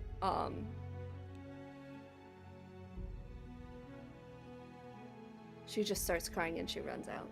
She takes off. And I think for Grian too, there's a part deal with of this him... type of emotion. Stop being nice to me. I think there's a part of Grian too is that it kind of brings him back. He hasn't had that kind of like awkwardness of a hug. And he'll think to himself that she kind of reminds him of Aaron, and that'll be his last scene. Yeah, I love that. Siobhan, you go running out. You hear a voice behind you going, oh, okay, goodbye, bye. And you're already out the door. There's a spot where you realize like you either go back in and like say something or you're gone. And I think it makes sense for Siobhan to be like, this is too much, and just run out. You see Harper start to kind of like chase out after you, and we'll take just a quick second where Ida just kind of like looks at Green and goes, okay, so we do have something, and we're gonna stop you guys there. Brandon, thank you so much, sir. I appreciate you. So That's beautiful. I want Siobhan and Grian to figure out how to start sending to each other and just be long distance sending pals. Yeah. She needs some Grian positivity in her life. We're gonna switch gears here. So Brandon, I'm gonna let you go, but thank you so much, sir, for jumping in the last minute. I appreciate it. Bye, Thanks, Brandon. Cool. So, we are going to, oh, sorry, wrong person. We are going to switch to, who's next on the list? Anybody remember? So there was It's, 17. Jorri and Oh, Io, Jorri. I think. Yeah, Jorri and Io. All right, sweet. Great. So, Jorri and Io, I believe, if I recall correctly, I think you guys make it to the archives. You walk in, and you do not see Gerard at his normal post. As you guys walk in, go ahead and give me a, say specifically Io, give me a perception check. Okay. Actually, Jorri, give me a perception check, but we'll say it's kind of a different thing for that. Well, that's going to be a 9 for Io. Cool. 15 for Jorri. Cool. Jorri, you walk in, and I don't know if Yori's ever been around any sort of realm of the level of books that are in here. I think there's probably, I mean, even with Snorri, I don't imagine there was a lot of like multiple shelves of books. Maybe there was like one bookshelf that would just like that you might notice like within some sort of like day-to-day sort of things, like some of the books would actually switch out. But yeah, you are immediately taken aback by the just sheer amount of books in this truly like it's a city library level amount. So it's not a crazy amount. It's just, I think it's crazy for Jorri. Jorri, you see off kind of up standing on the banister of the second floor with just on one foot. You see it looks like this individual has his eyes closed. You see a small little man, poofy white hair. You see he has a backpack on, and even from the vantage point with a 15, I think you see there is like a weird sort of like suction cup arm that is like across his shoulder. But I would say that's actually the only, and then with the 15, you also see that there's another individual that seems to be kind of on the far end. That is like kind of elongated sort of torso that seems to be bending down, kind of putting books away. So is there like a front desk then where he would normally be standing? Like when we first come in, is there there's just no one there. Right. Is there anything like, is there a bell there, or is there anything that would be That's a good question. Yes there is. Okay. Yeah. So if it's a pickup, he's just gonna pick it up and just kind of, he's gonna look at Io and just ring the bell. You see the figure that's been bending down and looking at books turns around, and Io, you for sure see who it is. It's for sure Gerard. You see the individual kind of turns around, looks in your guys' general direction, starts walking towards you all with purpose. You see after about maybe 10 feet of walking, then seems to slow his movements down slightly. Until eventually gets there. And just, hello. Hi. How may I help you? Well, is this all the books? Like, do you guys have every book? Oh, when you say all the books, you mean all the books? Well, no, I think there is, I'm sure there are libraries that are maybe slightly more illustrious than this, but we get by here in Terrace Wharf. It is for sure the biggest and most useful library in Terrace Wharf. is there something specific that you're looking for? Notably, Io Gerard is not meeting your eye. Oh, yeah. Okay, so I have like a bunch of books that I was hoping to get.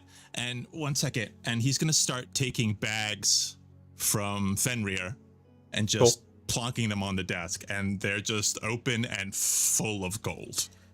And so I need something on like how fairies are born, and then I wanted something about like gunpowder or explosives, and I need like ways to get it in the face. I had something about the Violet Court. Excuse me. Ways to get into There's a certain point where it's hard to see Gerard's face, and it's over. Right there.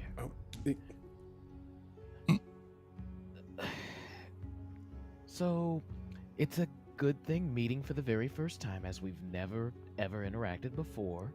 Okay. I am very much. It's his first time in the library. We are looking for, books on particularly the Violet Court, how fairies are born, and gunpowder. Well, I mean, yeah, also like regular books too, like, storybooks, if you have any of those, like every one you have. And do you have anything by an author named Snorri? Or also, do you have like a map of the city or a map of like houses, people's houses? A map of houses. Like some, yeah. Okay, I believe I understand somewhat of what is happening here. What is your name, sir? Are you talking to him? No, I'm most definitely not. I'm talking to you. Okay. People don't. Yeah, sir. Jorri. It's Jorri. Very good. What's your Jorri. name? My name is Gerard. It is nice to meet you. Truly, for the first time. And kind of bends down, grabs your hand to shake it. Okay. Well, Jorri, while I appreciate and am honestly very impressed with your want and need and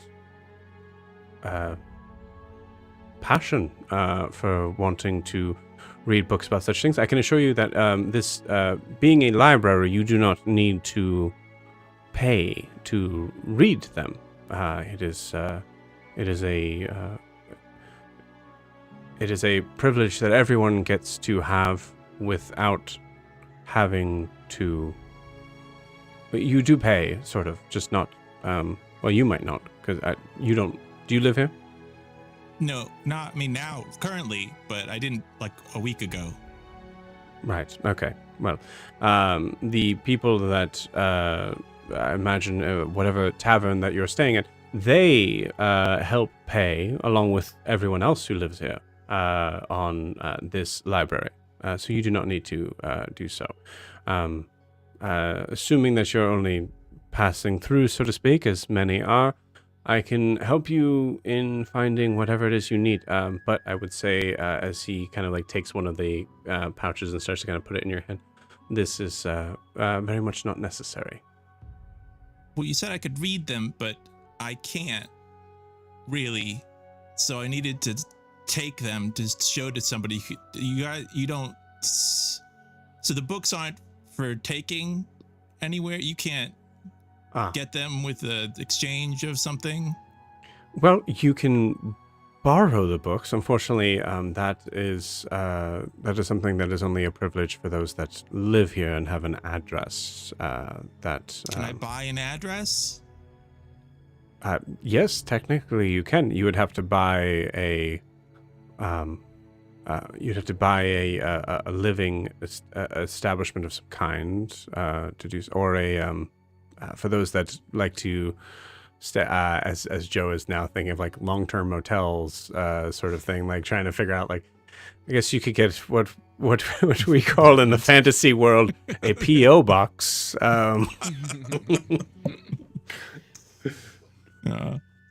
If we were to make a deposit, could we perhaps borrow a book or two? That's not how it works. Okay. Or 10? I mean, we're clearly of means. I'm just saying we can make sure we'll make sure we take care of the books and everything. Yeah. No. Okay.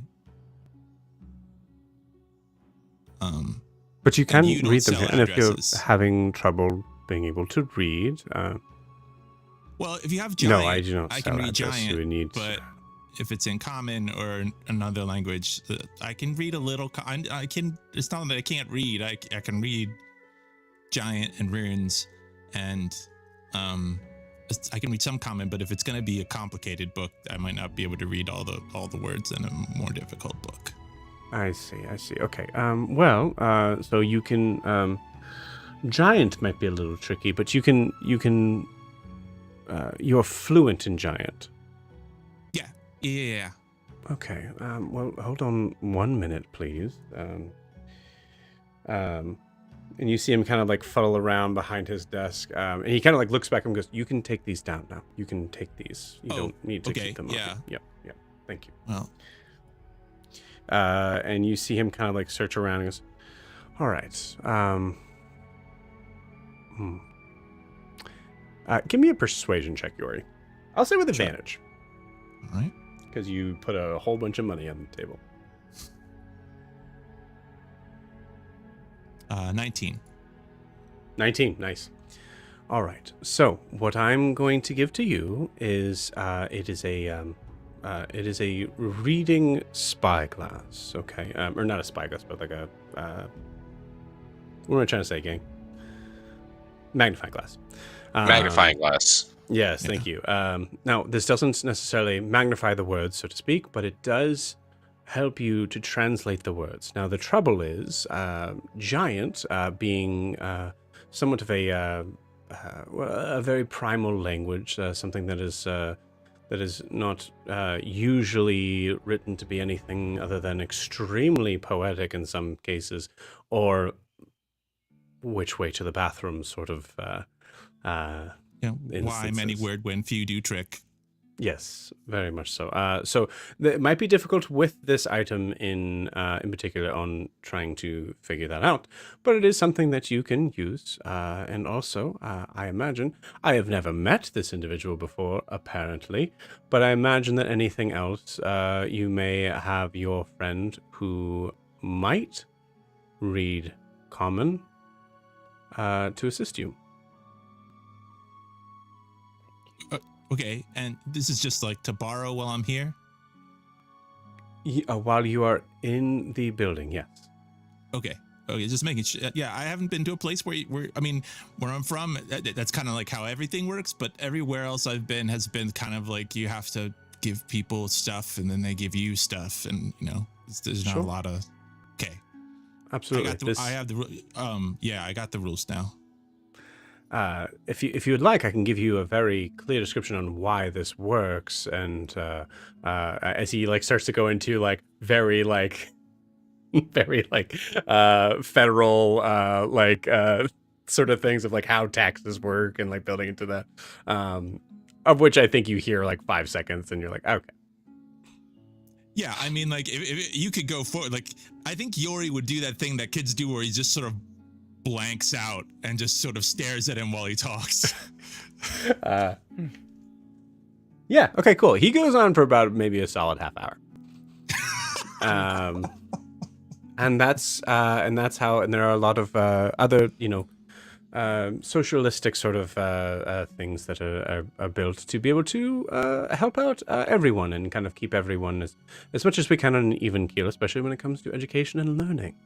And that's about the gist of it. Anyways, I believe this coin pouch is yours. Oh yeah, cool. Were you gonna tell me how the books? Do you know how to find the books? Yes, that is that is my job. I am the librarian here.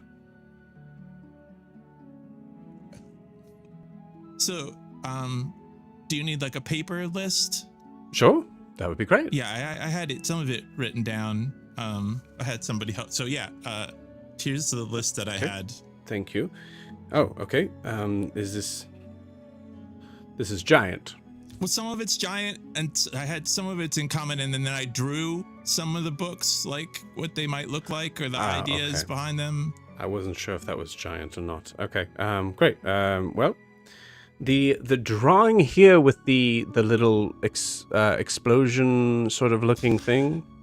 Yeah, that's the like gunpowder, and then that's the idea is like something that can like. Understood. Great. I will try to find this list for you. If you want to just have a seat, literally anywhere in the library. Okay. And don't Thanks. mind the man standing on the banister. And thanks for telling me about federal, the system with books and bar and how that. Thank you. And he's gonna wander off. Welcome. Cool. Great. As you wander off, it takes a few minutes, but Gerard gives you. We'll do this. No, I'll let you roll it. Jorri, roll me a D6.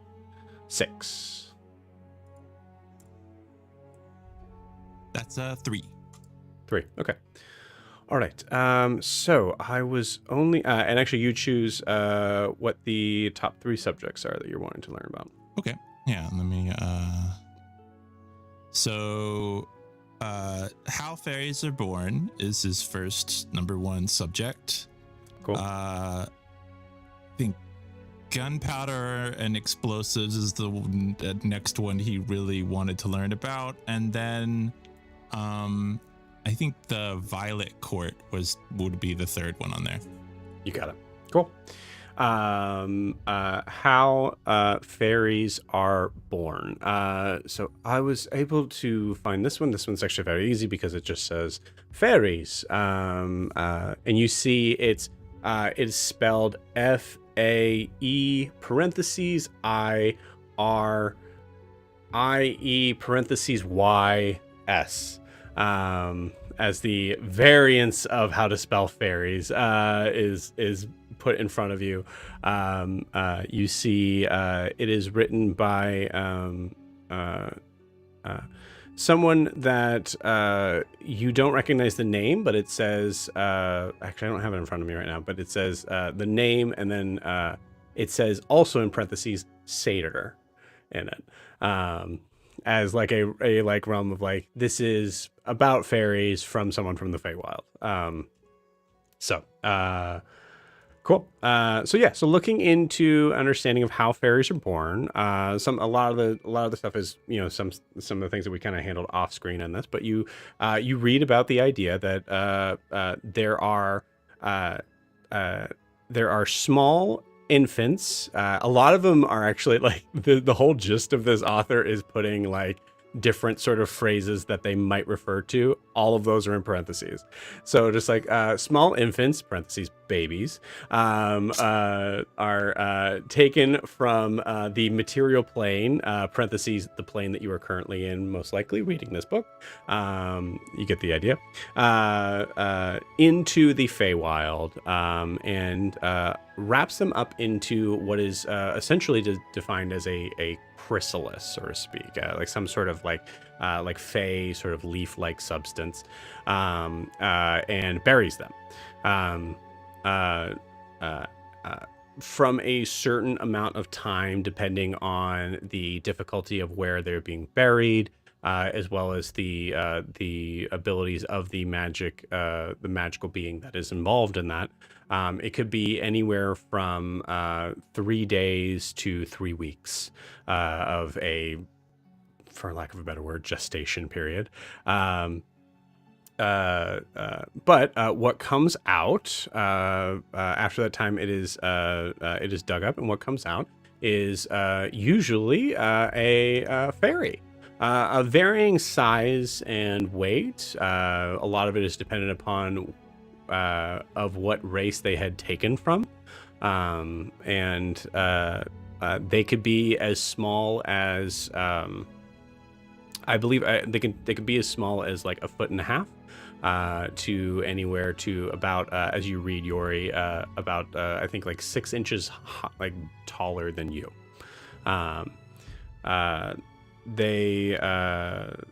They could be a boy or a girl, whatever. That doesn't necessarily matter. They usually have a part of them that some of them seem to age and some of them don't. The question on that, it is even written in the book, is a mystery. It is hard to tell on that side. And I would say that's about it. There's a certain point where you read like certain things and you're like, especially in the buried in the earth sort of thing. So you, I think you read that and you're like, take a second, pull the glass away, and just like take a breath, and then go back into reading it. But yeah.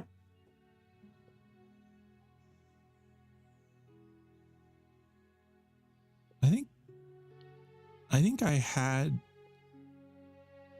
parents. Technically. I mean, I don't know if what goes in the ground is the same as what comes out, because it's... But if there was an infant, that's like... And I assume is Io. I'm trying to like speak to Io. Yeah, no. If not, I'm talking to myself. That's fine too. Oh yeah, definitely. I just wanted to let you. I wanted to let you and Joe kind of breathe first before I injected myself. But yeah, I would have imagined, especially since Gerard would have implied that I could help you. I would have believed I was reading over your shoulder, and probably what. These like big curved letters that keep showing up everywhere, and then there's words in between. What letter is that? He's pointing to a corner of the page where you can see it's like it says page 3 on it. Yeah. I'm just like, they do this kind of shit to make the writing look nicer and whatnot. It just makes shit harder to read, in my opinion, too. But so an infant is like from people. Right? You don't just get infants from nowhere. Yeah. I'm reading this too. I mean, I've heard conjecture and whatnot in class, but wow. How do you feel? I mean, I didn't really know any of this. Some of it makes kind of... When... I don't remember their names, but I just think of them as... They're very, family-like, but for some reason, whenever I think of them, I just think the words brother and sister.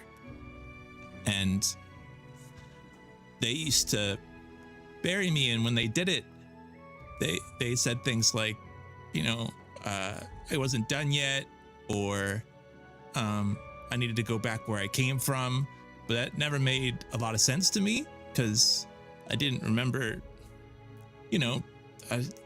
they just buried me, and I guess that makes a little more sense now.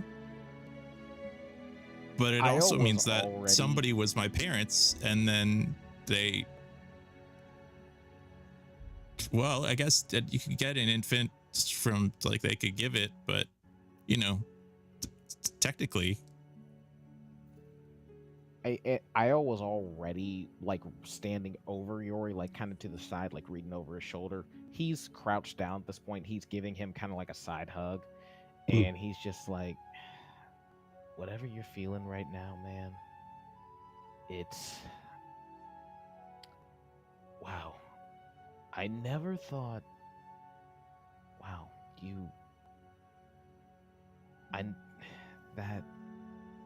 I don't know what you felt in that moment, but if it was anything like my experience, I can only imagine, and I wish I had known you back then. would have made that moment. A lot of the memories are like, it's hard. Like, they don't make sense.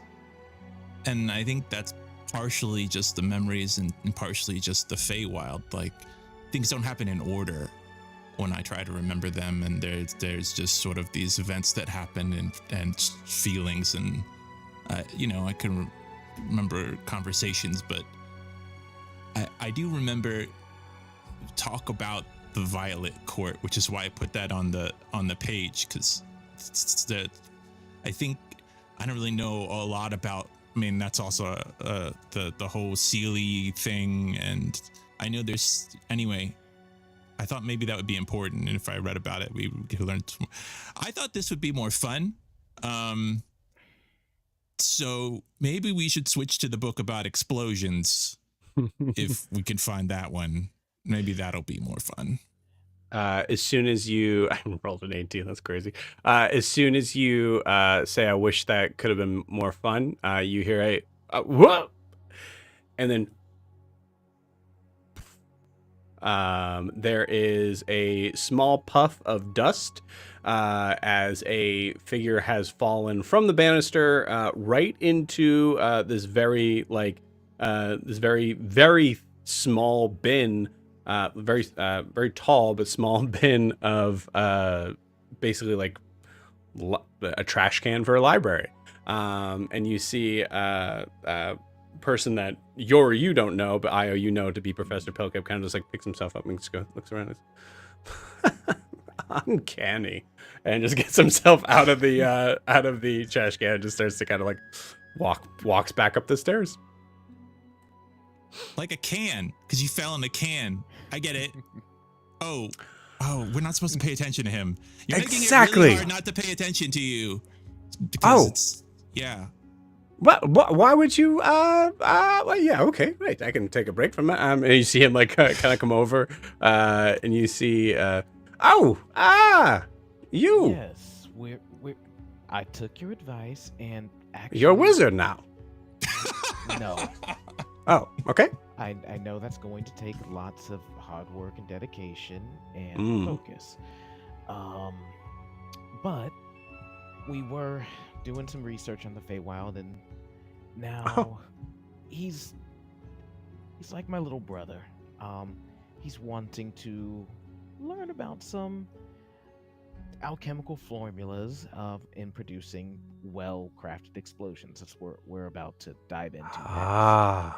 Great. Well, you can learn so much from books when it comes to, well, pretty much anything. But as far as explosives go, that is, you have come to the right person. As you see, he's definitely come up to you. You see, okay, well, we can do a couple of experiments. What book do you have here? Let me see, just okay. All right. Oh, no. As you see him toss behind him, essentially like a book about intense forms of ship combat. No. That's not what you're looking for, please. Okay. So we need, let's see, we need gunpowder, and we need just a small sort of containment to be able to figure things out. And what was your name, sir, little one? Jorri. My name's Jorri. Jorri! Professor Pilkip, nice to meet you. Yeah, nice to meet you too. Great. You are you're a fairy, so that's something. That's congratulations. It's something. It's very good to meet a fairy. It's been some time since I've met one, and the one before tricked me and stole my dinner. So I assume you probably don't know them. That's not. I wasn't bringing that up to let you know that. Yeah, but I was there's just a couple, and that would have been nice. That's about the nicest thing. Yeah, the ones I knew weren't very great either. But maybe there are cool fairies out there. Yeah, I don't know any.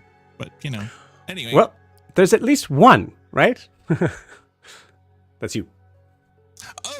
Oh, well, thanks.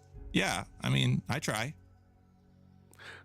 Yes, you do. Yes, you do. Yes, you do. And you see him start to kind of like, he throws his very giant backpack on and starts to kind of like pull things out of it, of just like different sort of like arcane substances, things that are used for spells and things like that, and starts to kind of essentially kind of get ready to show you a full like sort of experiment on explosions and the idea of how they work and what would be needed for setting them off. We'll say because there's so much science that goes into that Joe doesn't understand. I would say, Jorri, give me a. I'm going to say give me an investigation check through this whole thing, and we'll say Io can assist you here, or we can have Io roll too. I'm gonna go ahead and assist him in this investigation check. Also, go ahead and add a, or no, sorry, never mind. That's a 6. 6, great. Wait. Didn't I do the? I'm pretty sure it hasn't been 24 hours since I did the last thing. I don't think so either. Yeah, I'm gonna go ahead and use inspiration on that one. And re-roll that. Let's see if I can do any better. A 9 is better than a 6. A 9 is better than a 6. Yeah. So Dr. Pilkip is a wizard, but I'm going to say, borrowing from an idea that I did have from him, that he would have taken a couple bard levels. Go ahead and roll bardic inspiration on that. Okay. Because he's a teacher. Gotta be a little bit of a bard to be a teacher. Oh, so that's a 5, so that's 14 a good total. One, yeah. Nice. Okay, great, cool. With a 14, you, I will say this, you are able to understand the basics of how explosions work on using gunpowder as the main sort of substance to it. You are not able to just yet take like a proficiency in that. You need something to be able to kind of like score a little bit higher. So I would say that you need a little bit more training in that. But you're able to kind of pretty much understand how it works in a I'm going to say both Jorri and Io give me a luck roll, please. Okay. Of which Pilkip automatically succeeds on for him. Ooh. Great. Well, Evan, you probably did better than me. I got a 4. Nope. I did, but it's a 6. Great. Cool. Awesome. I need you. Well, I'll just give it to you. Okay. You both take a point of fire damage from the explosion. And so what you're going to do. Oh, also, just make sure that when you're watching the explosion, you want to shield your. I'm fine. It's not the first time. Honestly, that's the cost of experimentation. Exactly. See, you are doing your work. I love it. Yes, absolutely. So when you're working on things, and the good thing about this is that taking a little bit of pain, a little bit of exhaustion, a little bit helps you to remember not only the dangers of explosions, but the excitement of explosions and how great they are to learn. And yes, okay, great. I need you to go. Please go back. Get off my. I'm teaching right now, dear. Sorry. You see him just plomp an octopus down onto the desk. Apparently, she wants to be involved. And you see just a rogue little octopus just hanging out. Great. So that was that. I thank you for letting me teach. I have to actually do that. Do something very similar for some of the other young children in class tomorrow. So that actually helped me to kind of understand. Yes. Yeah, during that one part, maybe tell them about the covering their face, unless it's part of the lesson. If it's part of the lesson, then don't have them cover their face during that one part, and then they'll remember it. I like your little guy and your other little guy, and yeah, you have a lot of little guys, but I like them. They're pretty cool. I have a big guy. He's over there. He's not really mine, but he hangs out with me. His name's Fenrir.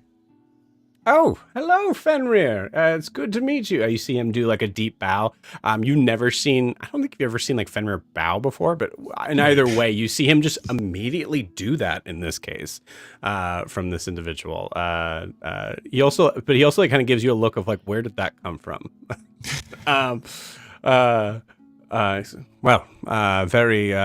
Very good to meet you and Fenrir, and this is, and I don't have the names in front of me, but I'll give you the names at some point, as he has names for all of his familiars. Right. And that is everybody. Okay. Well, I have taken up enough of your time, and well, I will leave you to it. I have to go and see if I end up ever falling the other way. I'll be right back. Thank you. Yeah. You see him walk off. As he does so, you see he kind of puts his bag back on. As he does, there's like a couple other familiars that seem to spill out. Okay, nope, no, right. Oh, hold on one second. He goes, drops it back on, opens it up, and everybody just starts to, you see the octopus kind of just kind of like maneuvers its way back inside.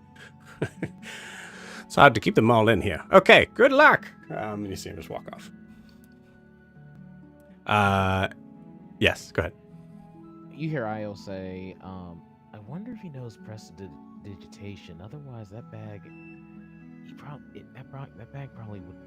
He has to. Otherwise, it'd smell like shit like all the time. Yeah, there's only so many corners in this small bag. Yeah. Well, hoping they're all just jammed in there. Maybe it's like, one of like the one Alastaire has. But full of little guys. I want that bag. Not his bag. I don't want to take it from him, but I want a bag like it. Yeah, like one where there's like a little pocket dimension and shit in there. That's well, actually... I mean, specifically one where there's a bunch of little guys in there and they just kind of pop out and they're your friends, and that sounds pretty cool. Yeah, that's very true. That actually does sound pretty damn cool. You see Fenrir takes this opportunity to kind of go and like pushes himself under your arm in response to other creatures that would be cool if they appeared. Well, I mean, obviously you're always going to be number one. You were real formal with him. I've never seen you be that formal with anybody.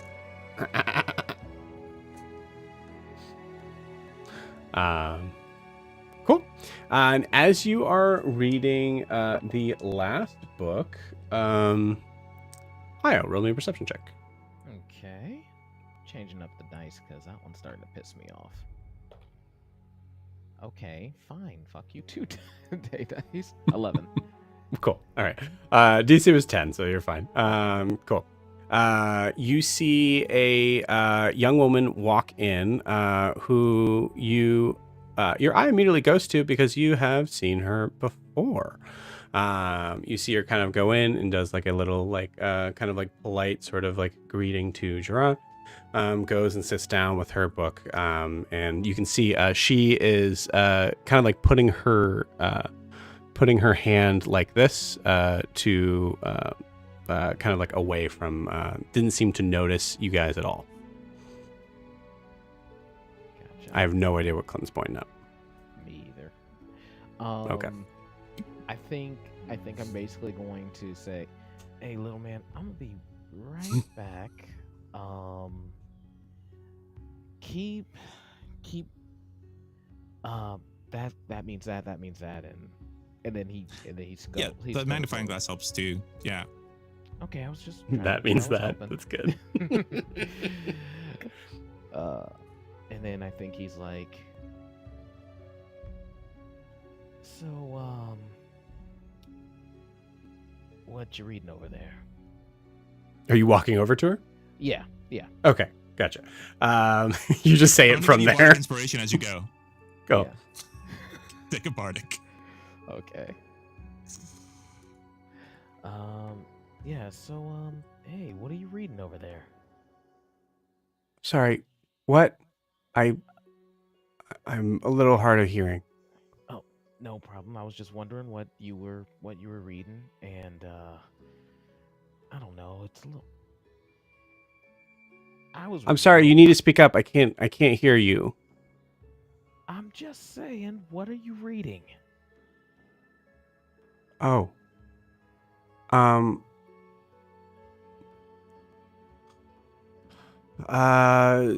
Just books. Okay. Must be something of some kind of interest. I'm sorry. I'm trying to make conversation and just kind of get a feel for the people here, but after my embarrassing stint yesterday, which I know you saw, I'm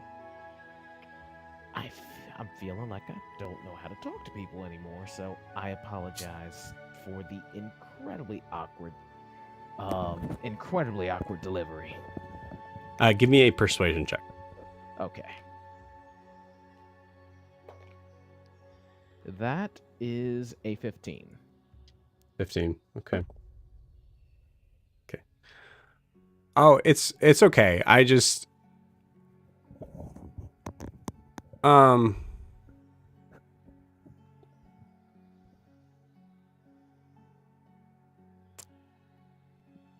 thank you. And I'm sorry that your interest in talking with people has been unsuccessful. I don't mean to add to your failure in that. I'm just very, very, very set in this book right now. All right, no problem there. But Sorry. that's me. I just want you to know that is not. I just, No,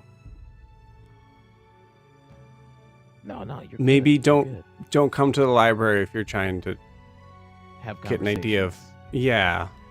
No problem. In that case, I will leave you to your books and happy studying. Thank you. Yeah, he's just gonna leave her be there. Hey, 1 second.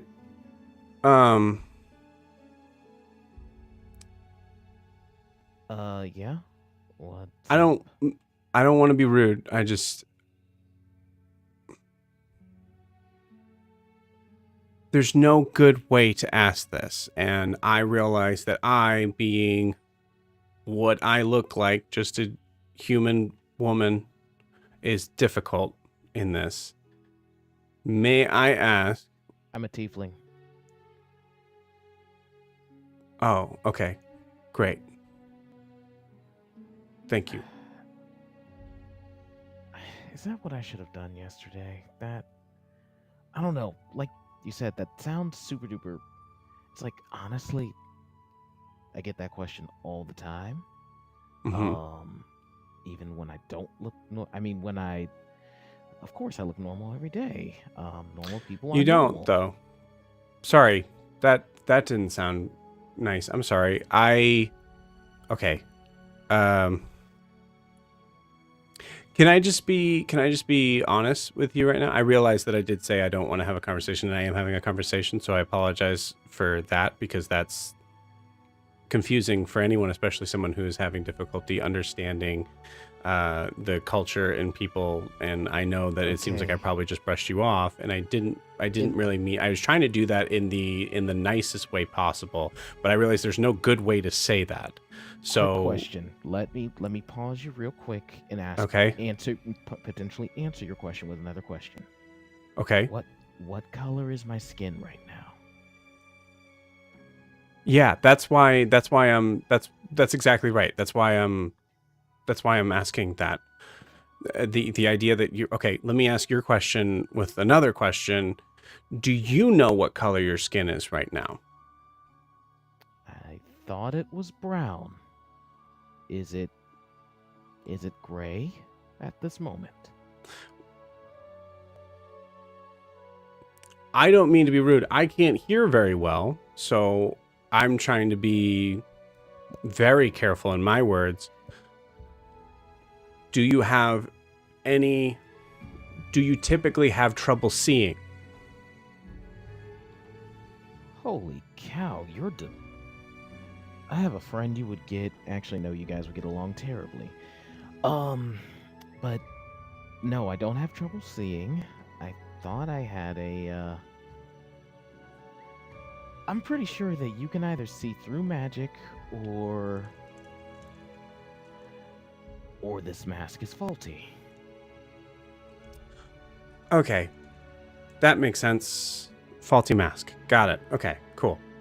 So you don't, okay. I'm gonna roll something here. Okay. It's sometimes hard for me to be able to, I'm here for a reason.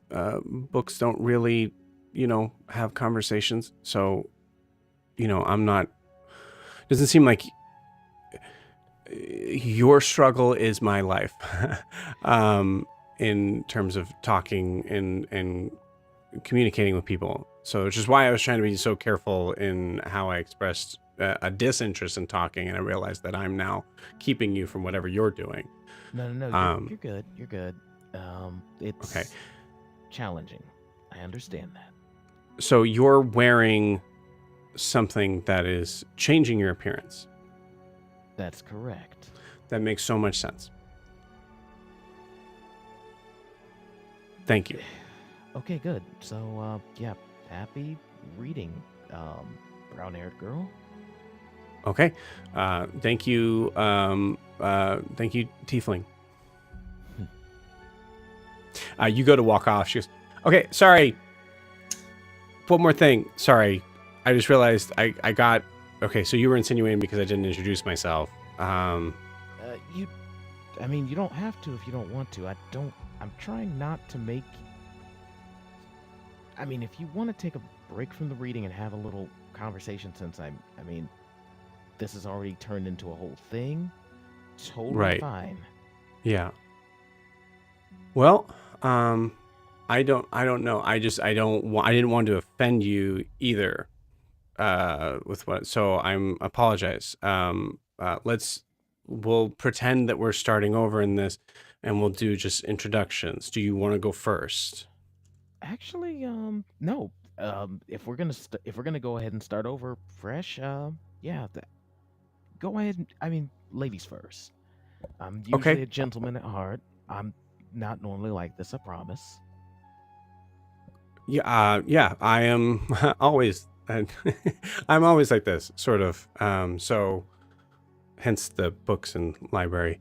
But yes, okay, great. So sorry. You see her kind of like put her head down for a little bit, kind of puts her hand up to you and says, "Hi, my name is Arya Glimmershield." And with that, we're gonna take our 10-minute break. We'll see you guys in 10 minutes.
though, unfortunately. Right. Cool. So we are welcome back. We are switching gears.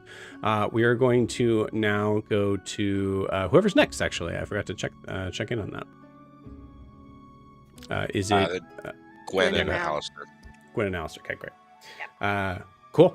All right. So for you guys, you are walking along in town. Middle of the day. What a great response. In the middle of the day, it is the hustle and bustle of the day. Where is Alastaire and Gwyn headed? We are surrounded by guards. I'm so sorry. I'm so sorry. For some reason, I like your version of events. I like your version too. Like... What are you guys talking about? What? Truly, as I was writing the thing for today, I wrote that. I was like, and they're on their way, and somehow totally forgot where you guys were, and I did it again. Incredible. Let me change the music. Hold on 1 second. Sorry about that. I thought it was a little jaunty for where we are at right now. Yeah. Is this better? Yes. Yeah. Yes. And actually, you know what? This isn't the right music either. We'll do this one. Cool. So you all are following with multiple guards to your left and to your right as you are moving about, having to move through the sharps and making your way up to a district that you guys have not been to before, a district that is called the Noose. As you head up there, you see, for the most part, you see just a lot of very large square buildings. You notice that as you walk by, you see there is a very large wooden platform that has a beam that is running across it. I'd say both Gwyn and Alastaire are familiar with what that beam is. Most likely that is the gallows. Looks to be, I'll say this actually, as you guys are kind of walking around, we'll say, give me a general perception check. Joe, just to jog your memory, I had sent Houston to follow the brother. Right. Thank you so much. Perception, we said? Mm-hmm. Nat 20 for a 24. That's great, because I got a 9. Cool. Awesome. So we'll say with the 24, as you guys are Alastaire, with your 24, as you're kind of taking a moment to kind of look around, you notice that the gallows themselves is very well made, very well done, and seems to be rather clean, which I'd say with a decent roll would say there's a possibility that it doesn't get used that much. With a roll that you made, it could be used very much and is constantly being updated and taken care of. As you are maneuvering across, you see that you notice that as you walk through the very well-made cobblestone streets, you get to this area and you notice that the cobblestone sort of area itself seems to shift a little bit. You notice there's a lot of more like bumps and things like that on the here, and you notice that the stones seem to be a little different, giving you the idea that this is an older area of the city. The buildings themselves look to be old but very neat and very clean. You can see that there are multiple stations of guards that are like ranging from like 5 to 6 guards around, looking like they're waiting for orders. You see that some of them are conversing, some of them are absolutely not and standing at attention. You also see in this vicinity, you see a particular building that, as you look up to the walls, specifically the 2nd, 3rd, 4th, 5th, and 6th floor, you see heavily barred windows. Giving you the idea this is most likely the prison. You don't see any hands like hanging out of them or any faces seeming to appear out of them, notably. As you, Joe. yes, please. No, finish up. Can wait. No, go for it. Okay, I was gonna say, as we're walking, can Gwen have been like doing a little bit of studying of the guards who are around them, like their body language, how they interact with each other, or how they look at her and at Alastaire, that kind of reading the room. Yeah, give me an insight check. I would just say that I would add that I would try and walk as slow as I can without them getting annoyed at me. Playing it off as, obviously my leg is bothering me, but giving us both time to see what's going on. Okay. I think in that way, you can either also roll insight or you can give Gwyn advantage. I'll give Gwyn advantage. Cool. I think that makes more sense roleplay wise. All right. I'll just roll again because I don't know which one I rolled first. All right. Same number. So 17. 17. Pretty good. Yep. You notice that the guards here, and you haven't really gotten a very clear sort of set of like the guards being extremely... Specifically the ones who were with us. Right. Yeah. Okay, cool. You don't get you haven't gotten a specific read on guards before this moment, I would say. Like there's a lot of things where you've noticed that guards have been some guards have been surlier, other guards have been notably seemingly trying to do their job as much as possible and not doing that without and doing so with as much politeness as their station allows. It's been a true like you've seen both, I'd say, in the span of time you guys have been moving around here. In this way, you actually notice a little bit more of a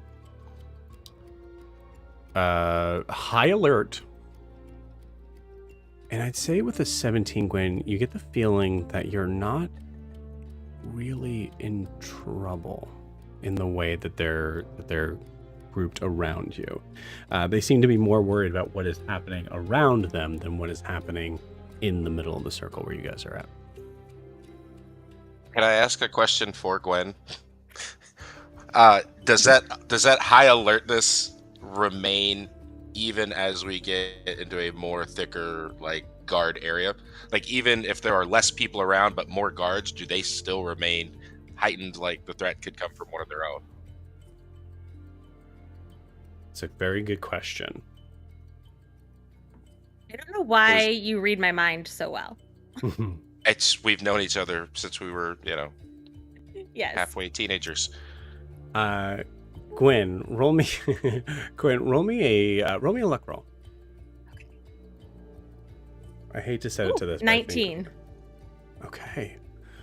Gwyn, you notice that Killer. We're going to kind of relate this to that 17 and then the 19 on the luck roll in here. You notice that as you guys are moving in, the rest of the guards seem to relax a little bit, except for Cedric. And one more question to kind of go along with that. I know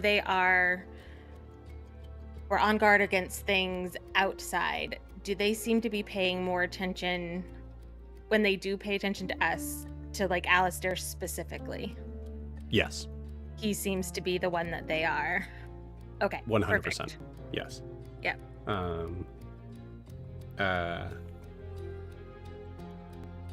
Cool. I think you also notice just kind of carrying that nat 20 from before Alastaire, you notice how clean these guards look. Cedric himself looks to be the type of man who most likely cleans his armor every morning.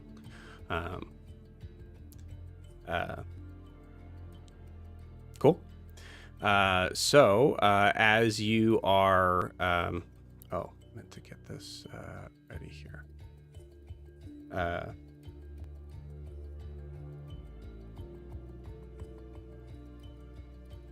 We'll wait on that. I'm just trying to work on another image, but as you guys are walking in, we're going to carry over that nat 20 because that was clutch. As you guys are walking in, you notice there is a figure that is walking out from the from what looks to be the actually not the jailhouse. It'd be another building, but seems to walk kind kind of closer to your vicinity where you guys are at.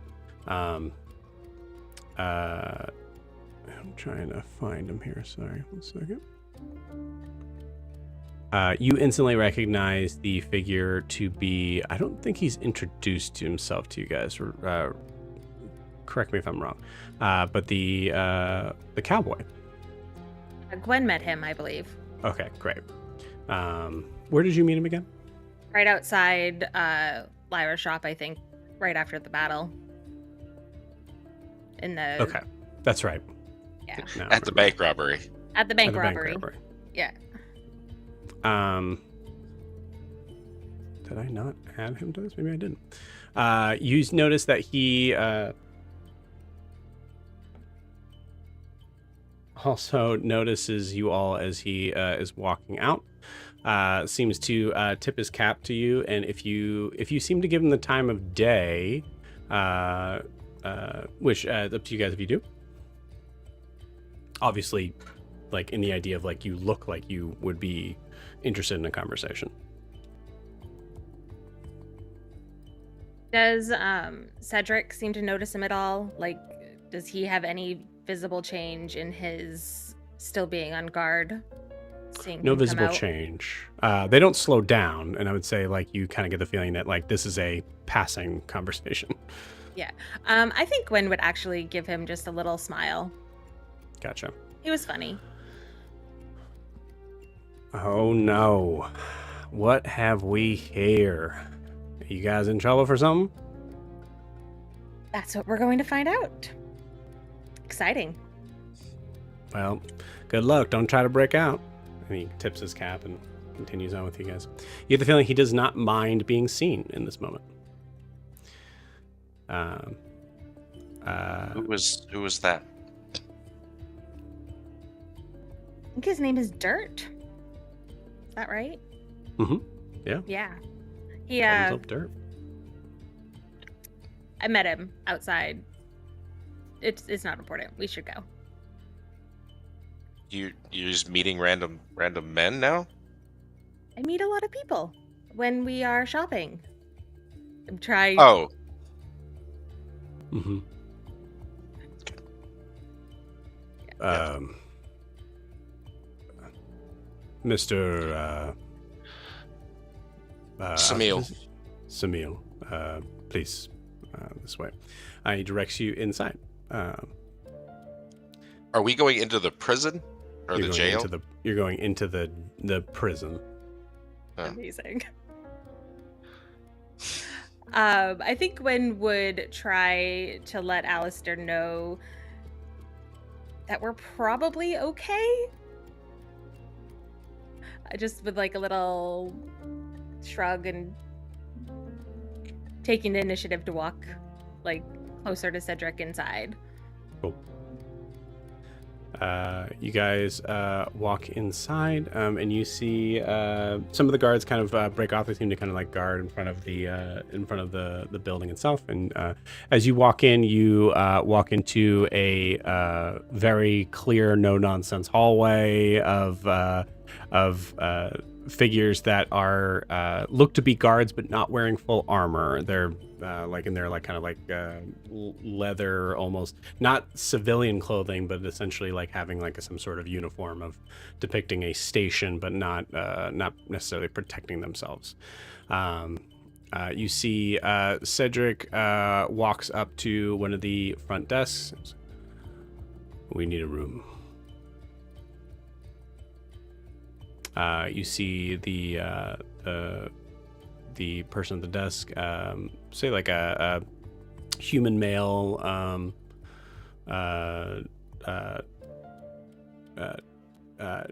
dark-skinned, short kind of short black hair, just kind of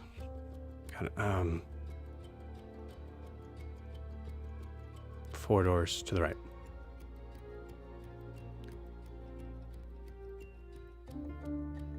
Puts a hand out. You see oh, right, yeah. Gives the key.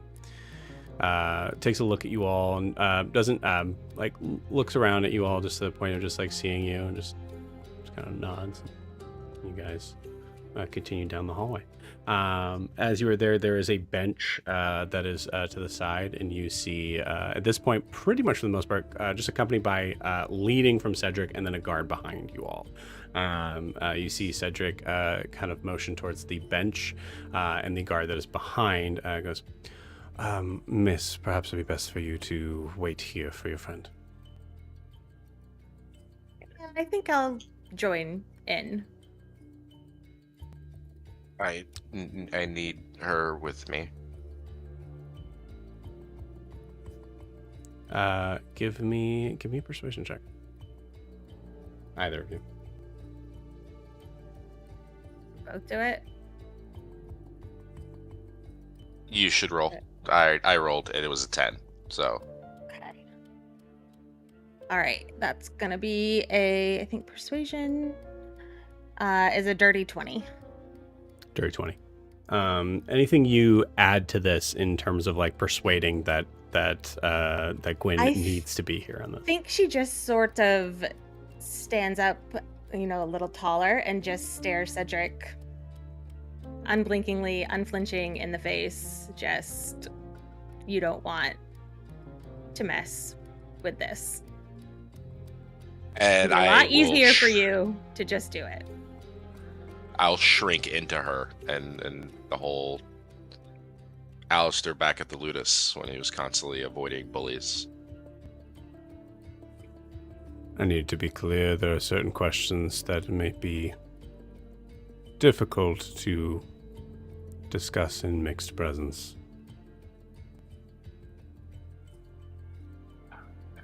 I can assure you that she's heard far worse than probably either of us could imagine. I highly doubt that. Opens the door and lets you guys come in. I'll turn to the other guard and I will say, we would like some coffee, though. Thanks. I'm going to say, roll again, and this is your disadvantage. Oh, I roll at disadvantage anyway. I'm still exhausted. Oh, okay, great. All right, cool. We'll allow it to be a new roll with disadvantage then, I think. Okay. Maybe. 19. Jesus. Okay, cool. I have a +8, so. Yeah, that's pretty good. You see the guard looks at you, looks at Cedric. You see Cedric just kind of like looks a little bit tired from that response and just kind of just gives it a little.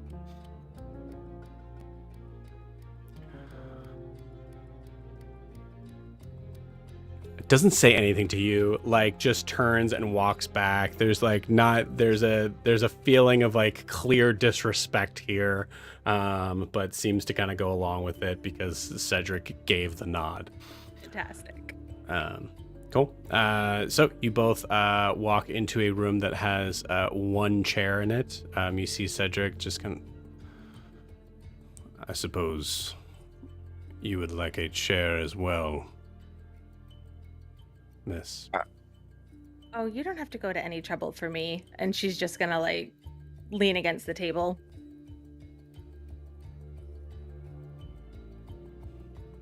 Very well. See, he closes the door, and it feels very interrogation roomy.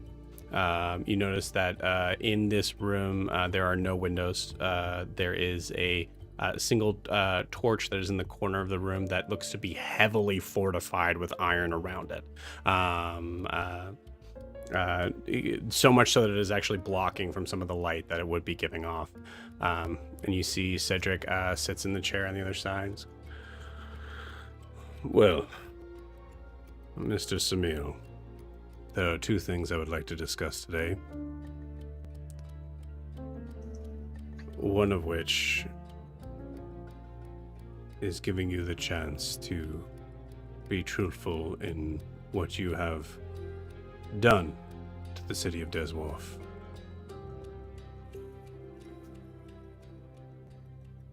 You have one chance, Mr. Samil.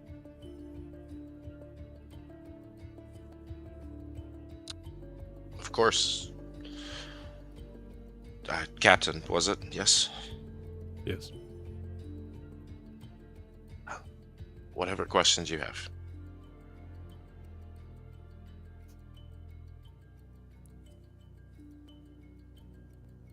My question is, would you like to confess?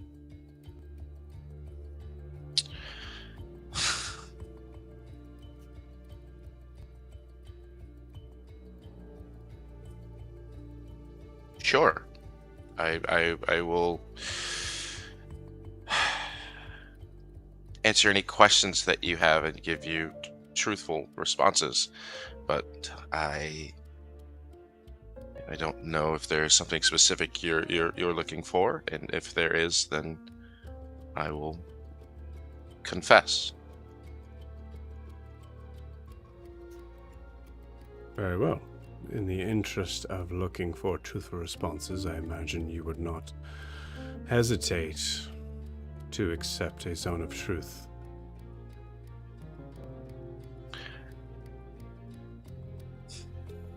So he's sitting in the only chair, or are we like both in a chair? You're able to sit down. Yeah, you're both in a chair. Okay. Basically, the desk between you. Then I will just like imagine I've been standing at this point, and I will pull the chair as close to him as I can get and sit down and just spread my hands. Very well. He casts Zone of Truth on you. What's the save? If you are choosing to fight against, remember he'll know if you save. Oh, true. All right, go ahead. Okay. Good. Mr. Samil, you are being asked today here for the crime of disturbing the peace, allowing a very divisive and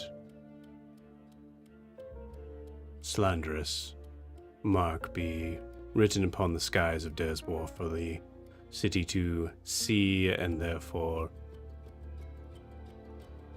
do as I imagine you would know in chaos. Sorry, Joe's brain broke there a little bit. Erupt into chaos. I absolutely wrote the message in the sky, but I had no idea that it would cause chaos. I had only hoped to try and keep people within doors for the day.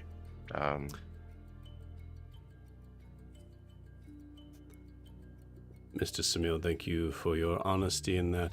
Are you aware that the penalty for disturbing the peace can be upwards to death by hanging? I was not aware. You see, my friends and I we're here from the Mortimer Ludus, and we we're hoping to gather information about various customs and people here in the city, and there was some debate over whether the Blackwater Banshee was a real or otherwise fantasy tale strictly for the bar, and I, in hindsight, poorly thought that it would be a good idea to see if people indeed did believe in the tale of the Blackwater Banshee. And the amount of people that were not in the street would give me some idea of how deeply entrenched this belief was in the community.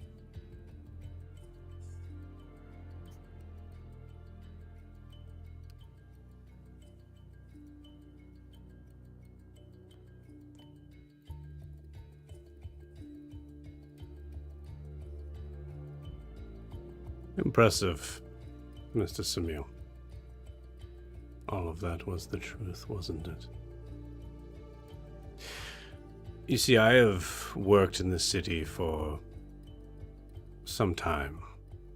I have met been involved and have killed, put to death, as we are supposed to say here, many individuals that are just as bright and as cunning as you, especially in terms of the idea of bending the truth to their will. Fortunately for you, my interest here today does not lie in your charade. Mr. Samir, what can you tell me about the events that has transpired in the shops a couple of days ago? Are you speaking about what I presume to be was the bank robbery that occurred there? Yes. You were present, were you not? I absolutely was present. Actually, my friend there and I were inside the magic shop with some other friends of ours, and we heard nothing. As I'm sure you're aware, there seems to be a magical barrier preventing the outside world from reaching in. So when we got ready to leave, we walked out into a quite chaotic scene. I crossed the street quickly and tried to put distance between myself and what I presumed were the attackers. One of them asked me to move, and as I tried to, and if you, I'm not really a fast walker. They stabbed me, and I feared greatly for my life and retaliated back as best as I could. Were you familiar with who that individual was? Truthfully, sir, not at the time, but I have since learned of who it was.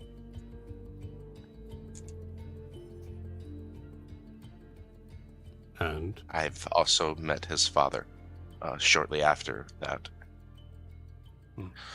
And I believe I saw another relative around the same time that I met you. You did. Mr. Samil, you are here because of two reasons. You broke the law.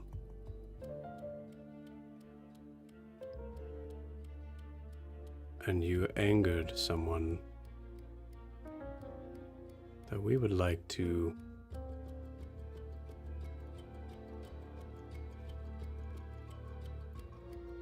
see the light of justice, we'll say. So, it makes our situation very useful.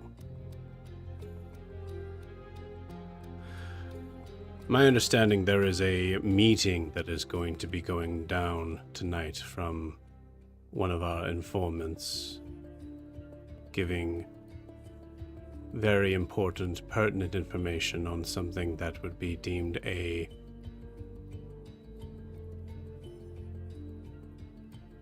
much more despicable crime.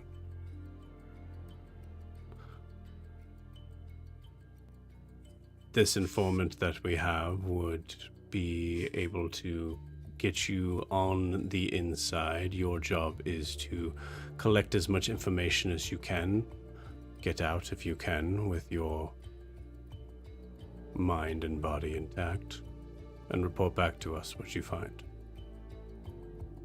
If you do so, we will forget this misunderstanding ever happened.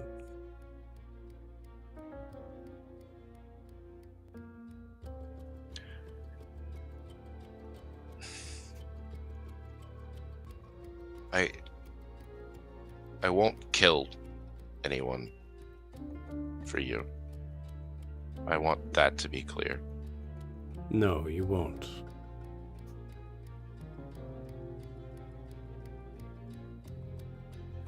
And are there any other assurances that you can give us in regards to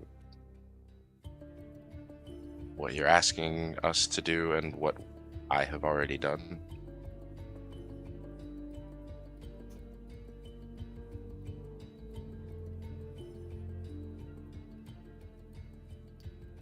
Considering one of us is on the right side of the law, the assurance I can give you as a man that has committed no crime and is captain of the guard. Is that not assurance enough for someone like you?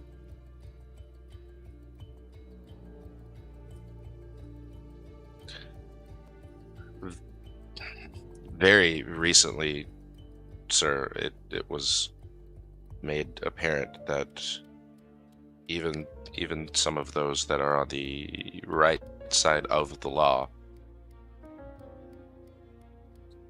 sometimes visit the other side, even if only for a moment.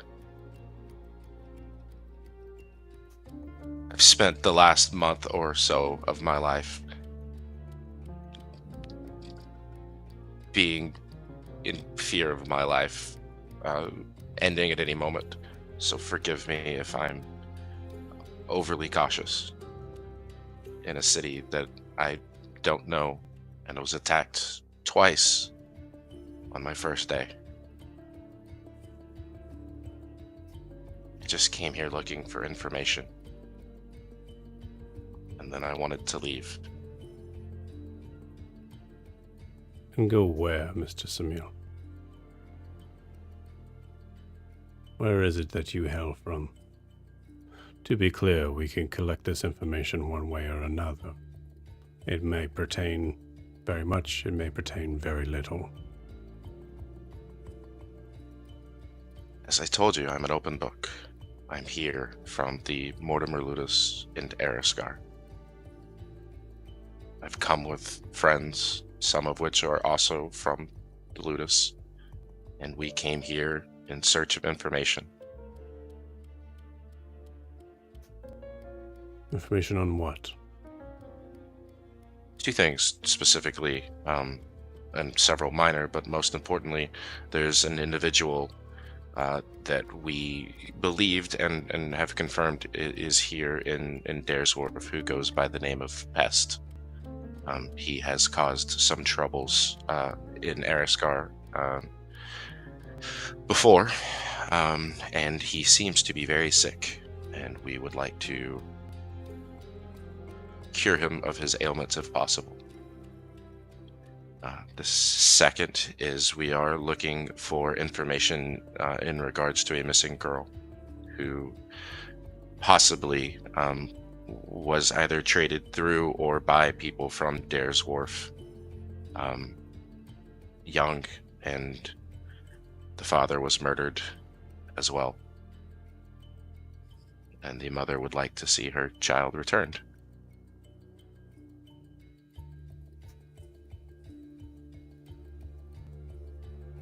In terms of this pest that you speak of, aptly named,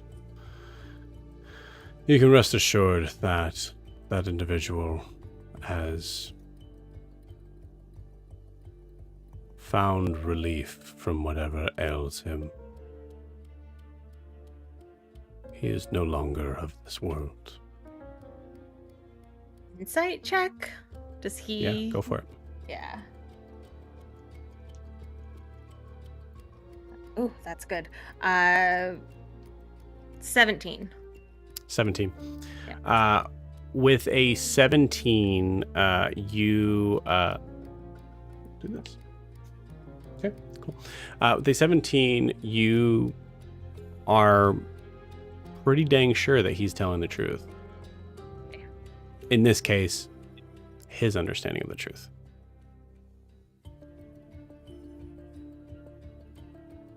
So I don't know if that makes your difficulties harder or easier. I will be honest with you in recognizing that that individual very much lived up to his name until the very end.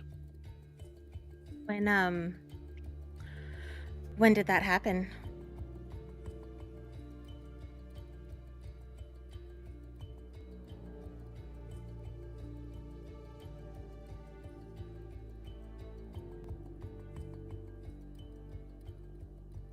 Would be about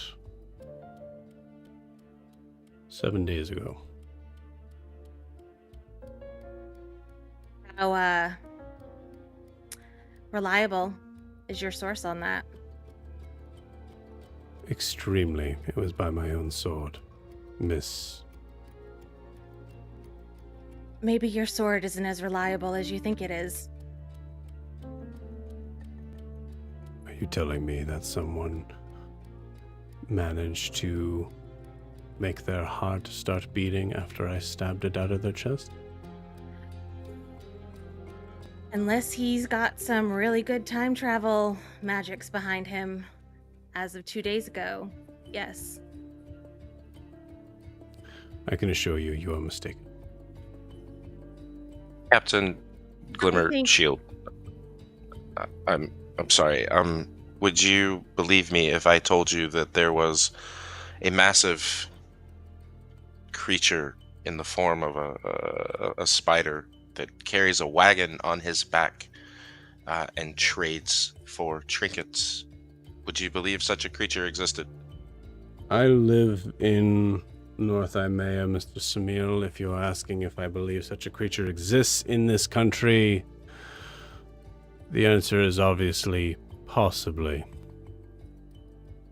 And you could believe that possibly a creature such as Pest still lives,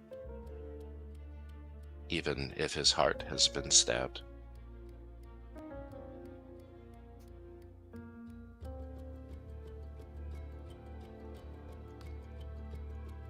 Does not matter. I think it very On much the does terms of matter. If your information is out of date, how can we trust that your informant isn't going to sell us out? We need a little more than you think he's reliable.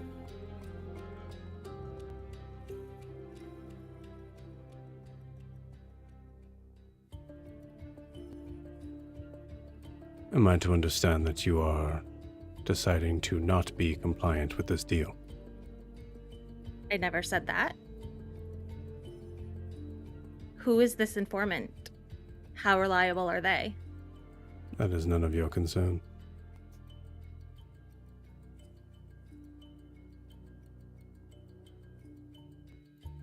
I feel that you are not really seeing the reality of your situation, either of you. I guess I will speak to you directly, miss. I can make things difficult for your friend. Or I could make your friend meet their maker. Choice is, I would say, his. But it seems that he relies heavily on you, so I guess the choice is yours.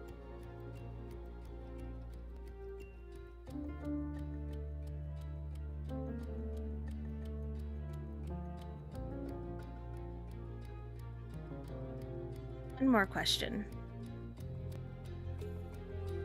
Yes. The bank robbery. Who do you think was in charge of that?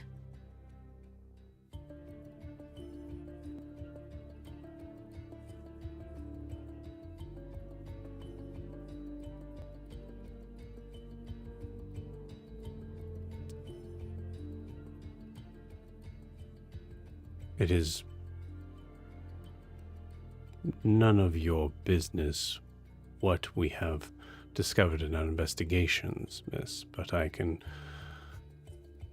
tell you this. We are working on it very closely. And we have a couple of suspects.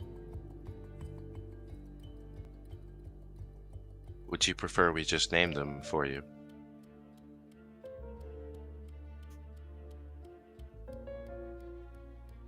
It wouldn't change your circumstance, as you are not a citizen here. But it wouldn't hurt.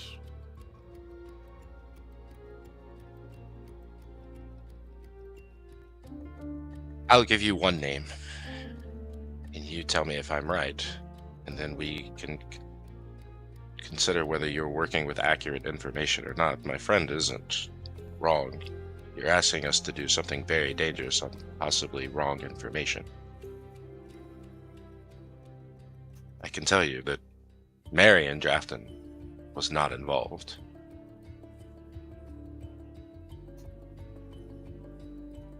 How so?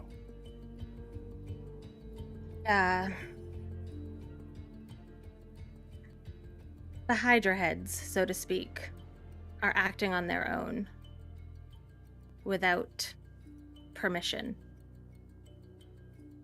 from the body.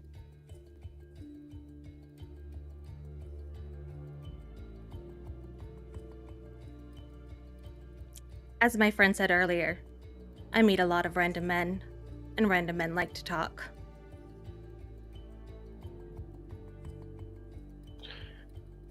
How exciting for you. After I dispatched of James, I wanted to get away and not be hurt anymore. So I took his shape, thinking that people would avoid me. Marion picked me up, and before I could reveal myself to him, which I did, he was quite upset that James had undertaken this adventure without letting him know.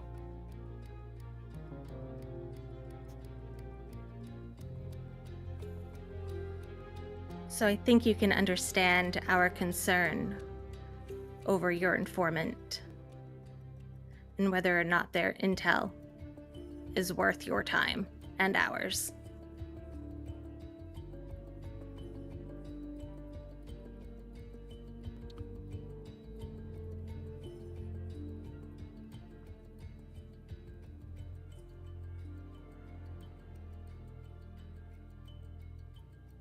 Your proclivity to represent yourself to seem to be above a station that I would deem fit for you is annoying. What would you suggest instead?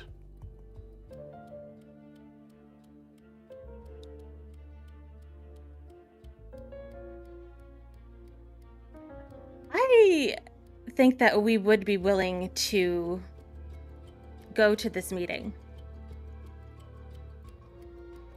Get your information.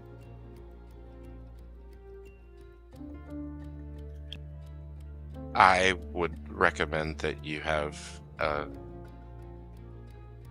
ready contingent of guards to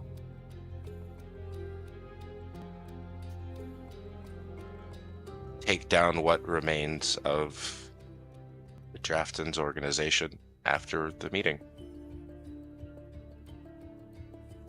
Usually when there's an organization without a leader, the power vacuum can be rough. I would suggest you be ready to quell that.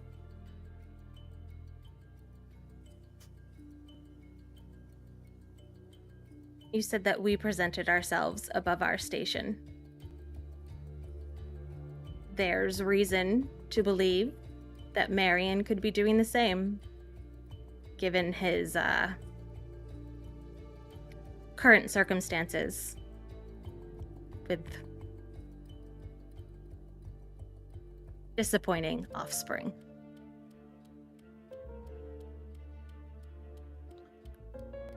If I'm understanding what you are inferring, Mr. Samio,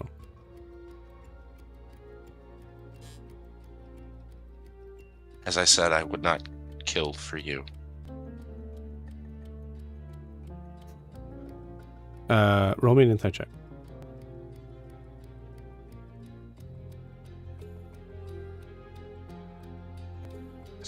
+1, 14. 14. Yeah. What would it be perception check? 13 plus 17. 13 plus 17? It's 17. I'm doing math Gotcha. out loud. Okay, Sorry. okay, cool. The 17, you see his eyes dart to the side of himself, like towards the wall where you don't see anything. But I will say, given your specific skill set, you look in that direction, you don't see anything, but you do notice just the smallest sort of reflection of divination magic in the fire in the corner of the room.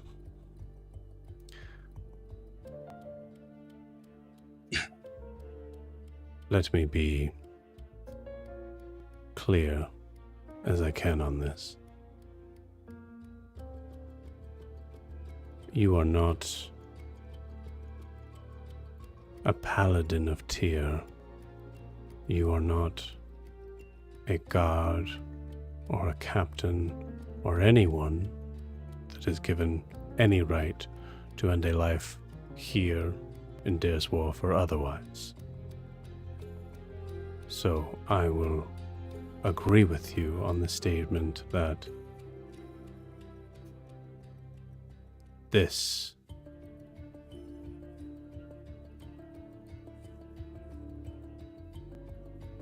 meeting is not about asking for you to do anything but gain information.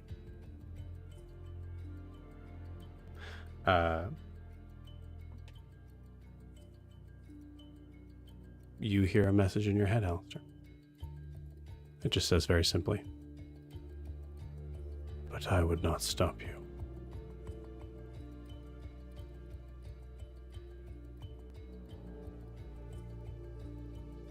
I will stand up and walk over to the fire. And specifically just looking at the fire, not at any form of divination magic that exists there. It's been a very rough travel from Araskar. And when I told you that I've felt that my life has been in danger every minute of every day, I wasn't lying to you. I feel like it might all be catching up to me now. I do apologize for anything I may have said in my exhaustion. Look at me, like I could ever do anything. I'm sorry. I did not mean to put you in that position.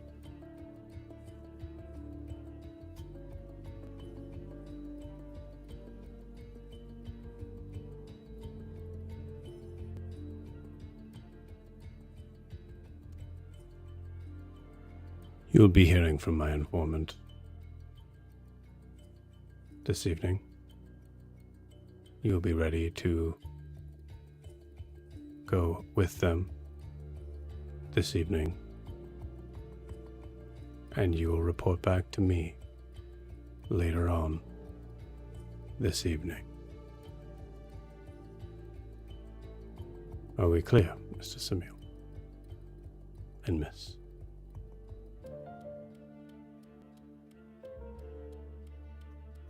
Absolutely, Captain. Was any of the information that we sort of sprang on him, did it seem new to him? Like the fact that Marion wasn't kind of in charge of the whole bank robbery thing, that there was sort of infighting amongst... Did you roll, you already rolled an insight check, right? I did. Okay. Okay.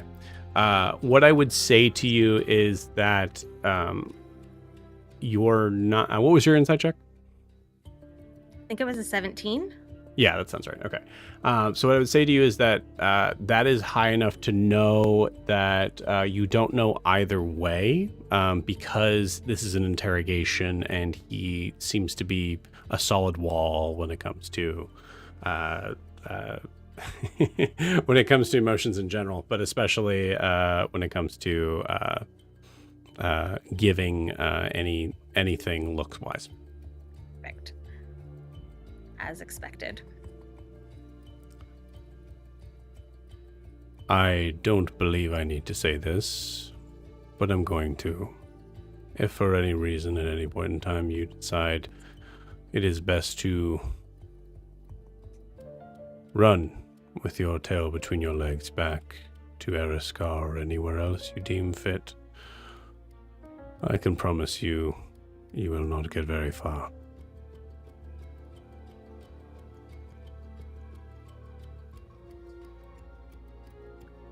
We clear.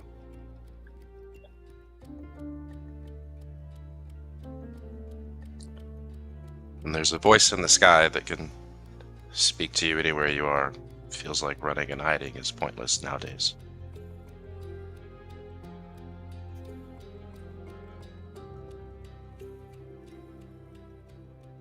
You see a smile crack at that.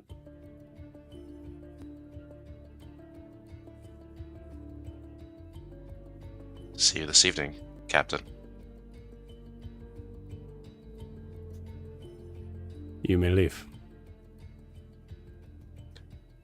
And if the Marion or the Drafton boy is right outside?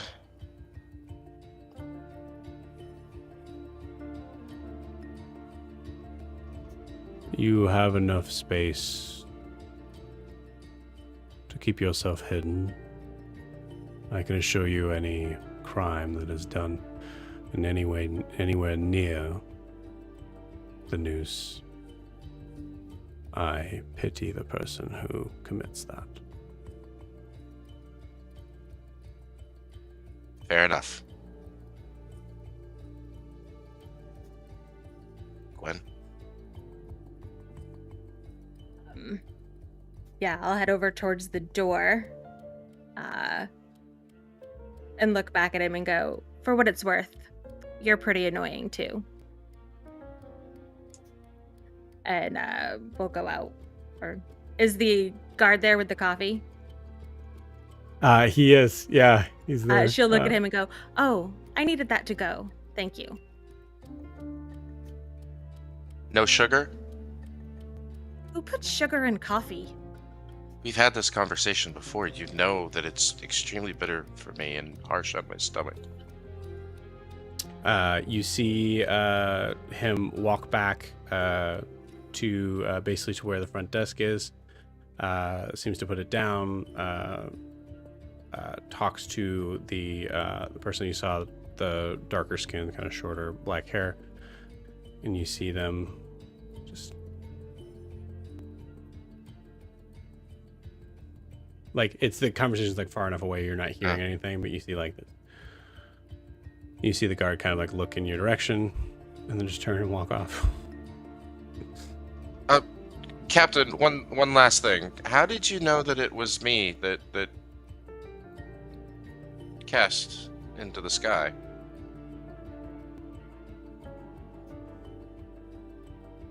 You know, it's funny. You're not the first person I have dealt with from the Ludus. You know what you and that other person have in common? We ask a lot of questions.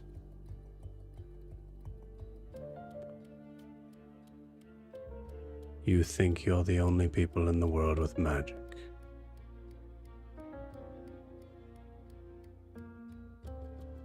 I can assure you, sir, we do not share that in common whatsoever. That is all I'm willing to say on the matter. Good day. He's pleasant. Liked him. You guys Loud enough for him to hear. Nice. You guys start to make your way out. You see the figure who was given the coffees, like, kind of just motions to them. Pick it up.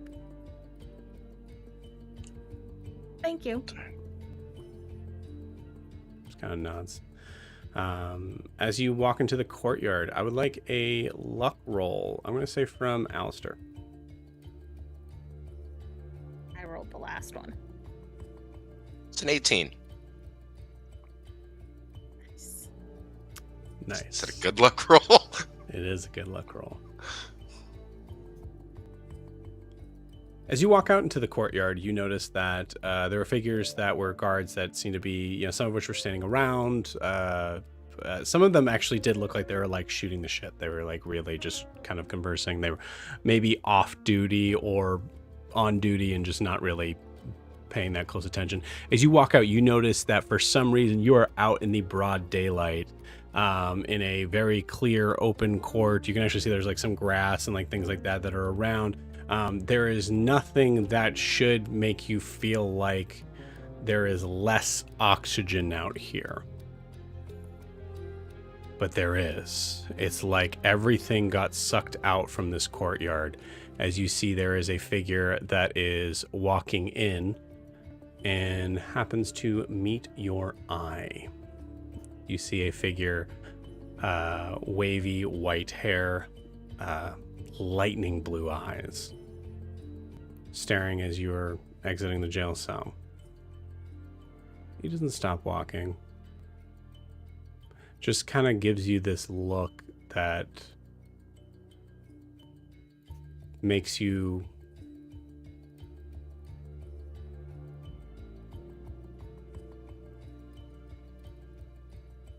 gives you the feeling of he is both clocking you and making sure that you understand that you are not welcome here. Is he one of anybody that Siobhan showed us? No, he is not. You do notice, just kind of like a typical sort of thing, he actually is wearing a lot of some significant armor for an older man. You notice that he has a cape and a like sort of like sash that is drawn over on this, and looks to be dead serious.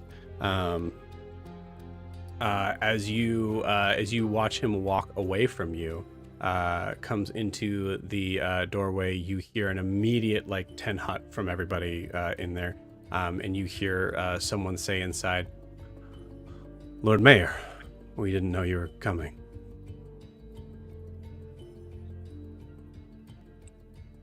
As he went by, did he have any sort of like house seal or insignia or crest on him? Yes. I would say you see something that actually like looks, I would say Cedric is actually sporting the same thing. Yeah, I was going to ask about resemblance to Cedric. So there is a very clear resemblance to Cedric.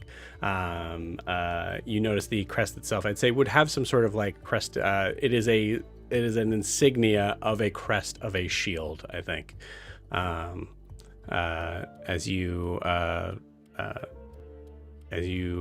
watch him, you see like the kind of heavy flowing cape. Also, I think actually, I'll say for both of you, give me an I'd say insight or perception. I'll allow either.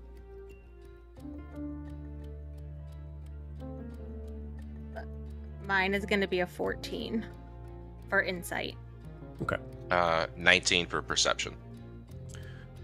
This figure, we'll say with the 14, we'll kind of like add yours together. So Gwyn, with your insight of 14, usually this guy's probably in his late 60s, early 70s.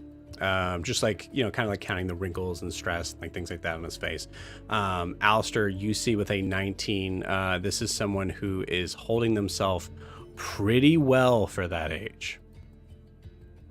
Seems like someone who could probably handle themselves in a fight and has done for a very long time. there may be no way of knowing this, but the look of we shouldn't be here, was that because we're not from Dare's Wharf, like we're from out of town, or because of what we look like?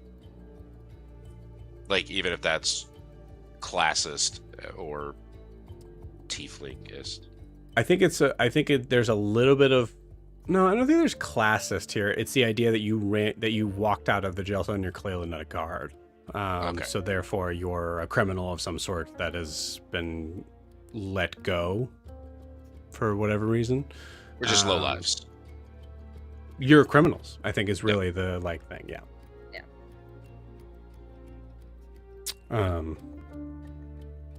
I think Gwyn would lean in and just whisper, well, we're criminals, or we're going to save his son's ass, so.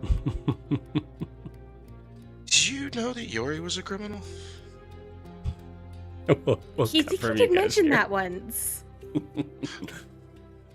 We'll cut from you here to Nalani.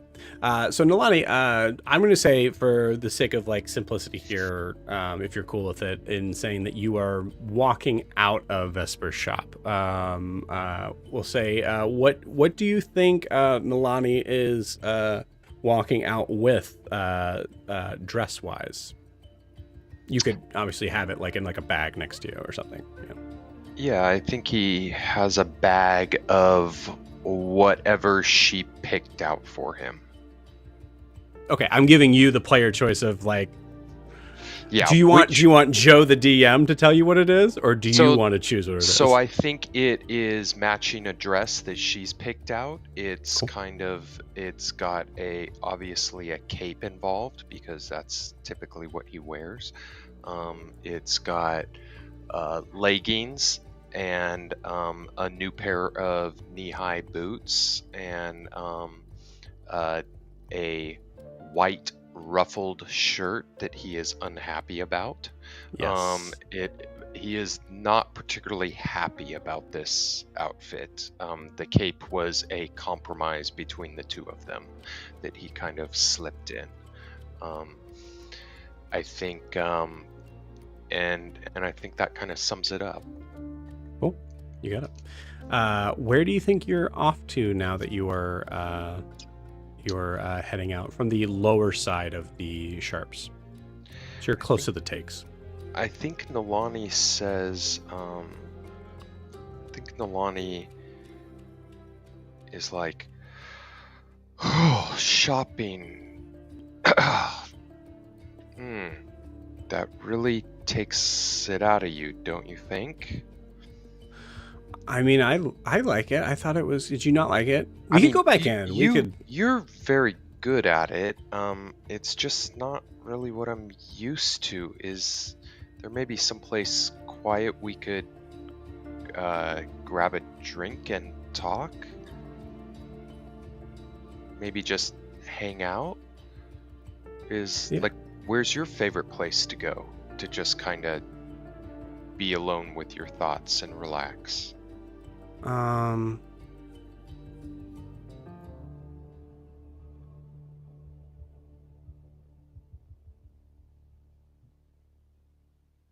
don't, oh, you know what? I do know the place. And you see him, you see her walk up to, one of the street vendors and go, hi, 2 coffees, please. Is that good? Yes. Okay. Yes, I've wanted a coffee for a long time. The vendor gets the coffee. You see that she pays for it. She also paid for your suit. Didn't say anything about it, just paid for it.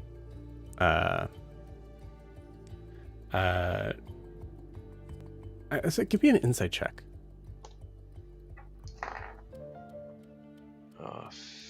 15 plus 17. 17. You said you're obviously very good at shopping, and you noticeably saw her face fall for a second.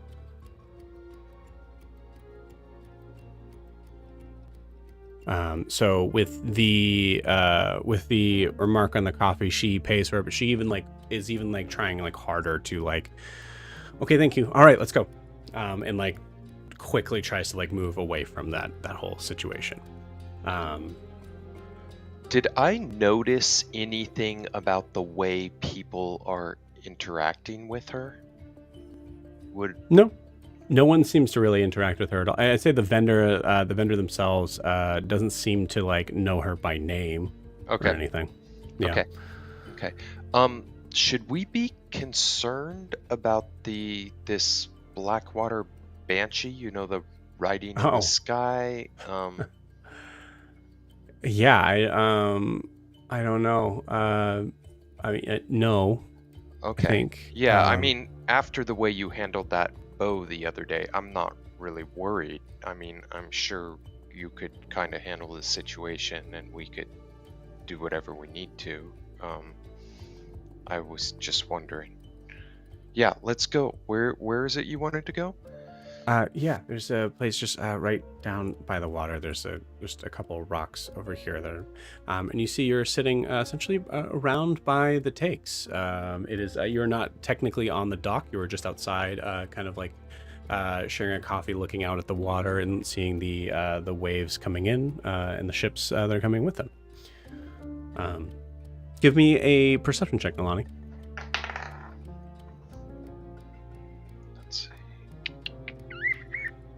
That's a 14. 14. Okay. With a 14, as you're seeing the waves come in, there's first off, it's very nice. You feel like for a moment everything feels like this is what normal life should probably feel like. I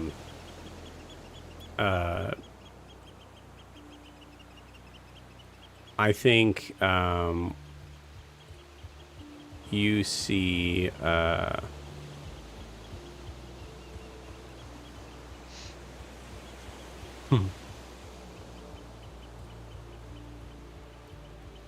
let's see. Let's do this.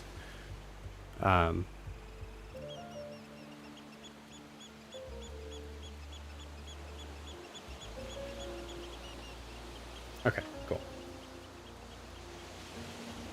Gotcha. All right, so you rolled a 14, right? Yes. Cool.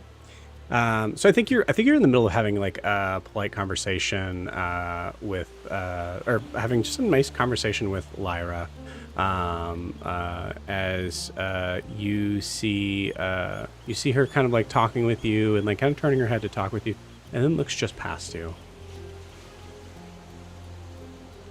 Oh,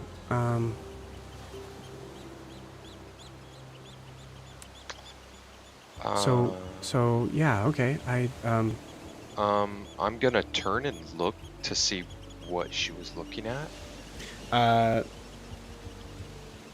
She is going to try to grapple you in terms of trying to kiss your face and keeping you from looking. Give me, if you would like to contest this, give me a athletics or acrobatics check. Finally, acrobatics. A 19. Cool. She rolled a, she's not very athletic. She rolled a 10. So you tell me what this looks like as she's yeah. I'm going to lean into the kiss and kind of roll with her. So I kind of roll around so I can look past while I'm kissing her in the direction that she was looking. Okay. That's cool. Give me 1 second. I'll make sure that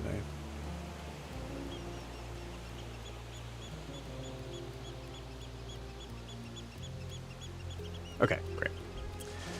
You see, well, first off, she you notice in the middle, there's a muffled no that comes from her.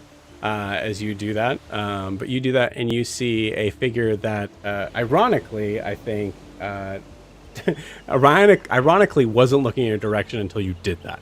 As she kind of like exclaims, "No!" And you see a figure that is very well dressed. White hair that seems to be kind of like coming along the sides, heavy beard, mustache. Seems to be like looking out along the water. You notice that he looks to be alone, but you can see the heavy sort of blue overcoat around him as he was looking out in the water and looked in your direction. And I don't recognize him at all, I'm assuming. Or You is this could. someone Siobhan had shown us? So I recognize him from... He is, I don't want to, he is one of the mob bosses, specifically of a gang called the Crystal Concord. Okay, so... I am just going to continue kissing her. And just kind of stop and sit up and just kind of keep talking and say, "Oh, wow, did you spill your coffee?" Oh, shit. Oh, Lyra. Lyra... Fuck.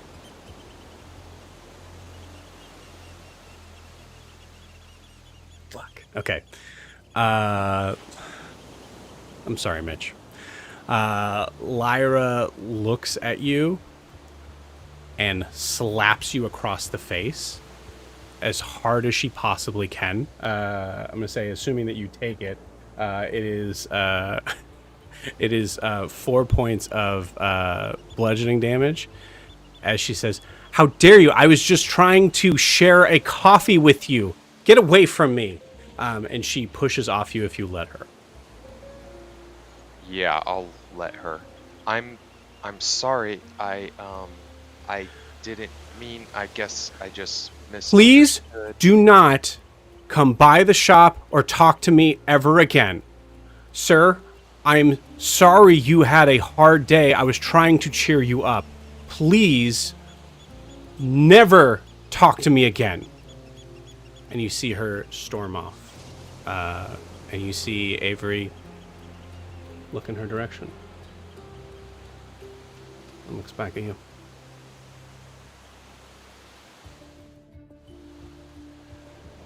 I think Nalani sits there kind of stunned for a moment. And just kind of shakes his head, looking confused and not kind of knowing what's going on. And continues to sit there. You got it. Nalani, there's a point where you shake your head and you're looking out, and at a certain point you go to look back. I think like truly within seconds. You go and look back in Avery's direction. Gone. Without a trace. And with that, we will end tonight's session. We will not see you guys next week, but we will see you guys in 2 weeks. Bye-bye. Bye.